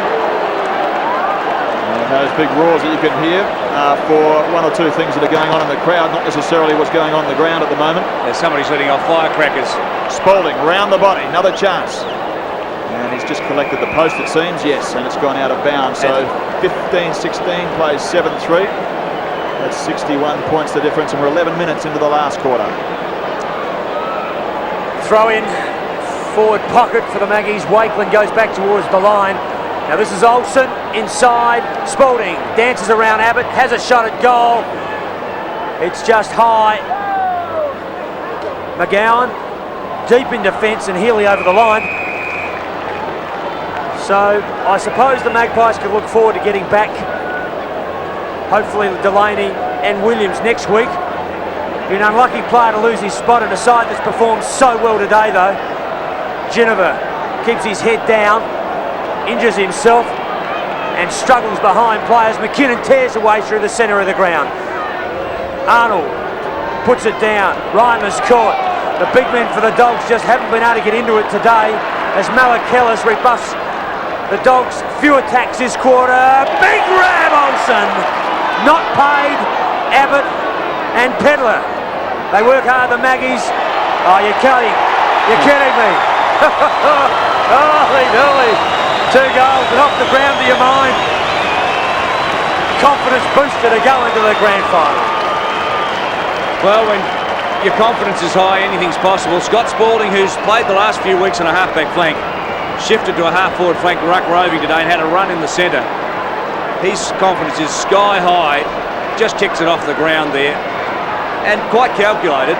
Nothing fluky about that. He knew exactly where the kick was going. Great work by Pedler to hold the ball in the area and just push it forward to allow Spalding to chip it off the ground. 67 points the difference. 16-16 to 7-3. I feel for the Central supporters at the moment. They came down to Football Park so full of hope and they're getting steamrolled. That's a magnificent mark, Scotty. Under great pressure and with 2 goals so far, he really had to stand his ground. And if you've played this game of football, you know how hard it is to stand there and wait for it. You can hear the hooves coming towards you. Well, you know you're going to get it. You just don't know by how many or how hard. He lives to tell the story. And he lives to have a shot at goals. From 55 metres out, he's a prolific kick. He's a beautiful kick. Port Adelaide fans rejoice. 17-16 make that to 7-3. All of a sudden they've kicked 6 goals in the last quarter and we're just 13 and a half minutes in. I was interested to know that Scotty Hodges comes from the heart of Bulldog territory, by the way, Salisbury West. Just a little slither of recruiting zone that Port Adelaide own in the heart of Bulldog territory. They've picked up Stephen Carter, they've picked up Scotty Hodges from that territory, and they're both pretty fair players. So the goal kickers, Pedler with 4, Hodges and Olsen lead the way, and for Central, Lewis has 2, Ellis has 2, but they just haven't had enough up on that full forward line. been thin, 17-16, 7-3, very thin as Swert heads forward and Tyler leads in the race.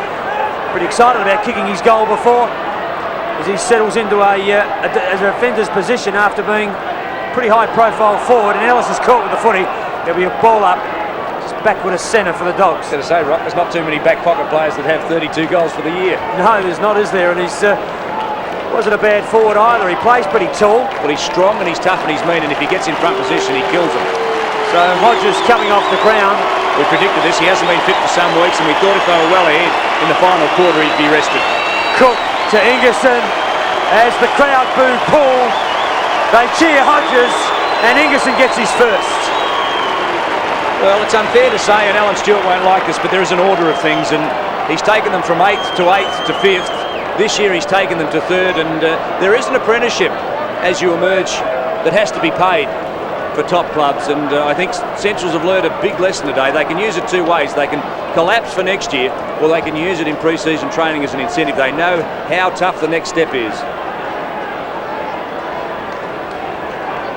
67 points in it. And probably about 15 minutes to play. In the last quarter of the preliminary final, Ball A's.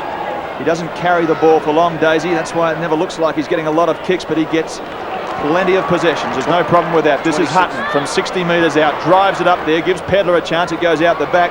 And Wakeland, I'll guarantee you, will find the line. 26 possessions for Ball A's, 15 kicks, 11 handballs. Your point's well made. It's a big day out for him, but he just gets it and jams it on. And usually he finds a player, either with hand or with foot. Central not showing any resistance at the moment. I know the game's over, but there can't be a collapse. It'd be quite regrettable. Malakelis bowled over. Well, I just wonder, the Crows lost last year's preliminary final in similar circumstances. They were in fair shape and lost it, and they really didn't mould together this year. It had a psychological impact on them, and the question's got to be asked now how strong the Bulldog players are. And there's Graham Corns and his wife Nicole to his right, watching this match as guest of the SANFL this afternoon. And one wonders whether he might coach again. This is Robertson off the ground. Risky, but it comes off to Harada through the centre of the ground. McGowan gets it back. Had it on a string today, but he hasn't been as accurate with his kicks. Too high on George. He loves it, George, doesn't he? I've rarely seen a player in physical danger just smiling and enjoying it. He absorbs it, he loves it. Up to half forward, beautifully done, Darren Smith. Plays it on, not enough pressure, and not a good handball either, I might add. Spalding couldn't take it. Roger Gurdon's under all sorts of pressure. He wouldn't have enjoyed that, hurdy-gurdy. Here comes to Windsor. Little handball over the top. See if you can put your teammate under a bit more pressure. Schwert to Robertson. A few boo-boos from him in this last term. And he finds Ingerson. Running through, just cruising by was Hanley. And he gets it to Reimers inside the 50-metre line. He knows that there's nothing there, so he jams it up there. Not a bad sort of a kick into the breeze, but he's going to miss. Off line and through for one behind. So 17-17 plays 8-4. And yes, you're on TV. Still got a smile and a dog supporter. Carter from the back pocket. He's got Jennifer, but decides to go for the worst screw punt I think I've seen in many, many years. Where did that come from? Ingerson. Cook, and the boundary line comes up. So the Magpies prepare for the grand final against the Eagles next week. Today's attendance, 25,229. Not quite matching last year's preliminary final attendance, which was just 100 or so more. Robertson can't get there in time before it goes across the boundary line. And he wanders back to set himself up for another neutral ball on centre wing. The question needs to be asked, fellas. We now know that Port will play the Eagles. Have they got the firepower to match it with the Eagles next week? Well, we'll find out soon enough. ABC Sport will bring you that grand final next Sunday. This is McLeod around the body up towards half forward. First there, doing it pretty well too. He's zippy, isn't he? Tony Malakalis brings it up to the pressure zone. Beautifully done. And finds Spalding now. We saw Ellis kick one here from here earlier. Spalding has 2 so far. They're not bad statistics, 15 and 7. And with 2 goals, a chance to add one and make it 3. He has the breeze at his back. If he launches himself at the ball, he'll make the distance. Magnificent kick. Umpire hardly moves a muscle. So all of a sudden, Port Adelaide have 18 and they've kicked 7 in the last quarter. 18-17 to 8-4. And I think that stint he's had in the last 6 or 7 weeks at halfback has done his confidence the world of good. He got back there after struggling at half forward and was in danger of losing his place in the side. Got back to a halfback flank and really found something. Now today he finds himself at midfield dominating and kicking 3 goals. Yes, an absolute whooping at the hands of the Magpies. A what? A whooping. 18-17 plays 8-4. One of their worst scores for the season for the Dogs. And they're doing nothing to resist the Magpies as Spalding puts one in. Pedler gives away the free kick. Andrew Taylor just departing, one of the Eagles players. Bruce Winter sitting in the grandstand right behind him. There's Bruce. He'll know that he'll play Port Adelaide next week and he'd be pretty confident, given their form against Port Adelaide this year, that the Eagles can win back-to-back premierships. Yes, he's not going to learn much from here on in because Central District are providing a token resistance and Port Adelaide are steamrolling their way into their, well, en route to at least, hopefully from them, or from their point of view, a 32nd premiership. Quite probably they'll lose Darryl Poole for next week's grand final. Yes, he's going to have his work cut out to convince the tribunal during the week that he should be acquitted. Stevens to Healy, now to centre wing, and Stevens' follow-up was okay. Gurdham's there as well, gets there first. He's been under all sorts of pressure throughout the day by the numbers, the sheer volume of players that Port Adelaide have presented, and George Fiarchi's in amongst that lot. And I can tell you something. George is cramped up. Have a look. Well, he's cramped up, but when they give out the marks for not only today, but for the final series, his report card is going to be full of distinctions. He's played beautifully. Arnold gets the knock. McGowan back to Stevens was arguably a throw. Robertson under the ball and under pressure takes the mark. He's got runners. One of them is Stevens. He's got Reimers easy in space. He'll go on to Stevens, running well. Spalding's got him though. I think he thought he had more time than he really did. Reimers will run into Borlase, back to Stevens. And they've had a lot more handballs in Port, but they've all been like that. Ingerson should take it, puts it down. Paul, hands and knees. Tyler, back to Carter, and they run away with it, Port Adelaide, far too easily. No pressure out of that forward line as McLeod punches one up to Smith. Uses his body brilliantly. He needs the sit. Should get the ball away, and it's tidy to Malakelis. Magpie supporters enjoy it as they bathe in this win, and they've had plenty of time to enjoy it. We're still 3 minutes away from time on, and Malakelis has to kick over 50. Gives it a fair run for its money too. Oh, they love it, don't they, the Maggies? Can't do anything wrong. 2 goals, Malakelis. And what's that, 8 goals, 6 this term. And Central have only been able to manage 1 goal, and they really have dominated Port Adelaide. An ideal preparation as you go into next week's grand final. And unlike other years, they'll have a full week to recover. Previous years, the preliminary finals been played on a Sunday and the grand final on a Saturday. Pedler has 4, Hodges 3, Olsen 3, and so too does Spalding. Lewis and Ellis 2 each. Just not enough from Central District. 19-17 plays 8-4. And we're nearly 23 minutes into the last term of the preliminary final. Cook copped one before he got it out of that centre square. Ingerson is there. He'd be better for the run, but he's not going to be better for anything because he's not going to have a next week at the moment. Well done by Rowan. Smith to Wakeland. Searching handball, finds Borlase tucked away there on centre wing. And it looked to be spoiled or smothered on the far side, it was. Yes, and you'd have to be disappointed with that, with their scoreline. And talking about that, they've had 30-odd less kicks. They've had less marks, more handballs. But as I said, most of them under pressure and to get out of trouble. They've been beaten out of the centre, and I'd argue they've probably been beaten for tackles too. But they've Quite had right, Neville. 31 tackles, Port Adelaide, 17 the Bulldogs. Chance as Hanley, Chopper Hanley just keeps working hard, sends it inside. Ingerson to ground, northeast. Fiacchi knocks it forward. Tired players. Malakelis over the top. Nobody can offer chase for the Dogs, and Carter will clear easily. Oh, Smith has a big jump. Oh, he's had a spasm. He's forgotten he's 30 years of age. Had a big jump at it, did Darren Smith, couldn't hold it. Spalding's got the ball, and Port Adelaide have got the free kick. This is their worst score since round 20. The only time in the year they kicked less than 8 goals was in round 20 against Norwood. They went down by 52 points and only kicked 4 goals. The rest of the year they've been able to kick their 15s and 20s. Spalding has a look at Chalmers, and Windsor, who's been in the hot seat all day, gets it away to Stevens, this way and that, and then just dribbles a little one towards the line into a paddock. Follows it up himself, kicks it off of the ground. Tyler, how nonchalant was that? And when it drops into place for you, it drops into place. He plays it on now. Looking on the far side for Borlase. Girdham arrived late.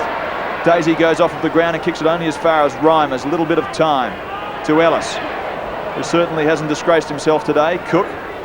Central District have just been short of those guys through that forward line, kicking goals for them, and Tyler drops back and takes a good mark. He knows that there's some pressure on now, because if they make the grand final, or they'll make the grand final, but they'll have people like Delaney and Stephen Williams to come back into the side.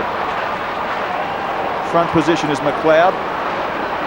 Still keeps a play on the ball, does it pretty well. Makes some gravel spin and then takes off. Gets it to Borlase. Another possession for the wily old veteran.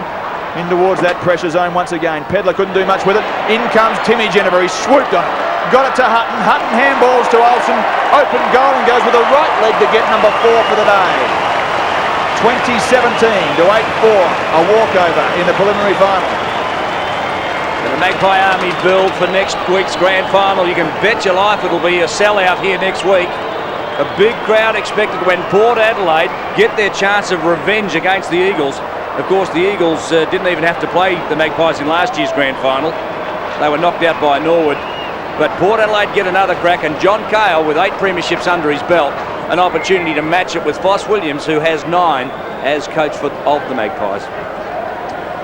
And sharing a smile with Roger Delaney and Greg Phillips. Gucci Phillips in the background. 2017 8-4. No contest here at Footy Park. The runaway player is Robson from 50 and gives it to Mead, who's performed brilliantly today on the Bigs northeast. And Fiachi, he'd go close to one of their best, maybe best on ground, Steve. He's played beautifully, 16 and 2 and 6 marks. Back at half forward, it's well taken. Hereda, it's been typical of the day. They just can't get away and get a free play at the moment. Such has been the Magpies' pressure. Stevens. He's worked pretty hard, Scotty Stevens, on centre wing. 12 and 17, 29 possessions. That's not a bad outing for him either. Cook, left leg, it's tight and compact, gets it up to Ingerson, takes a strong mark amidst enormous pressure. Yes, on a few occasions today, Lewis has gone out early and the ball's gone behind. I've thought they're going at Lewis, but Ingerson's bobbed in behind. And maybe it's a bit of a ploy that Stewart's developed, that they both go at the footy and you kick it over the top of Lewis, because the player behind, the Port Adelaide player at least, would be pretty relaxed about what Ingerson's doing. Couldn't say that anything's worked for them in that forward line today. Ingerson pops it up towards the head of the square. It's probably not an all bad idea. The big fist of Poole goes into the ball. Comes out free. Wherever you find the ball landing at the moment, you'll find a Magpie. Centre wing. Borlase sits and sits and sits, and then in the end gets the reward for it. Central District just one goal in this last term, and sadly from their supporters' point of view, the Maggies have 9. McLeod flees the scene, gets it up towards half forward. Pedler, spoiled, interfered with, and will get a kick from 45 metres out. Yes, with 4 goals, he and Olsen have been the stars up forward. Spalding has 3 and Hodges 3 as well. Good sign for the Maggies, isn't it, that they can get a couple of youngsters amongst them? Well, they've just got to kick enough goals to win, and on a nice quiet day a fine day in September or October, you'd probably have to kick about 18 to 20 to win a final. Indeed. Pedler now has 5. Big day out for him, and has probably secured his place in the grand final next week against the Eagles. 21-17, 38 shots to your mind to 12. Central District are 8-4, and we're 3 minutes, nearly 4 minutes into time on. He won that ball from a free kick. He kicked 1 in the first quarter, 2 in the second, 1 in the third, and has 1 in the fourth for his tally of 5 to head the way on the goal kicking list for the Magpies. He'd be a pretty happy young man. Brian Cunningham on screen. He'd be pretty pleased with this. They're into another grand final, the Maggies, and they've got a big couple of months coming up, to say the least. A second licence issue at stake as well, and a grand final to be tackled between now and then. McLeod got it high. Darren Smith took it, or didn't quite take it in the end. The umpire called play on. Still remains one of the best games that I've seen Darren play. 20 plus possessions, that's gone across the line from Robertson, but 20 plus possessions from Darren Smith. And he's taken 10 or 11 marks from that centre half forward spot to be a dominant force. And keep in mind that he's taken apart one of the best defenders in the competition in Brian Hereda. Nearly 30 minutes in. We'll have a bit of time on because there's been 11 goals scored. It's been a 10-goal turn by the Maggies. Thumped away. Spalding, his report card will read pretty well also. Malakellis to Carter. He's a workaholic, Roger Girdham. He just keeps at it, gets it off of the ground, but sadly falls into the arms of Paul Northeast. And we're 30 minutes in. Port Adelaide have a record preliminary final last quarter score of 10-6. Beating the Glenelg versus Port score 74-10-2. So they'd be happy with that demolition on the Dogs in this final quarter. As Poole kicks into the man in front of him, that was McGowan. Cook, back to Girdham, he's gone, Cook, but gets up. Windsor, we'll give you nothing. We'll give you absolutely nothing. And they'll turn the hot water off in the showers, I guarantee you. Well, the desperation from Darren Mead is certainly part of the ethos, that it gives you nothing, but at the same time, keep in mind that Darren's fighting for a place in the side. This is Malakellis, who got it from that man. Feigns the handball, does it pretty well. Just not enough pressure from the Doggies at the moment. And here's another Magpie who's performed with distinction throughout the day. Plays it on, gets it to half forward. Been let off of his leash somewhat from half-back Spalding, and has played superbly. Pedler not going anywhere there, Simon. McKinnon emerges with the ball. And they pounce on it, but no one's going to get away with it. 21-17 to 8-5, 31 and a half minutes gone. They'd be Magpie supporters for sure. I'd say for this final quarter, it's been a very, very entertaining game. Just had everything, and to Port Adelaide's credit, what they've become famous for in 100 years is the desperation, and there's been plenty of that as John Cale celebrates his victory over the Dogs and into a grand final against the Eagles next Sunday. Port Adelaide 21-17, 143, have defeated the Dogs 8-5, 53, a margin of 90 points. All the action on ABC Sport.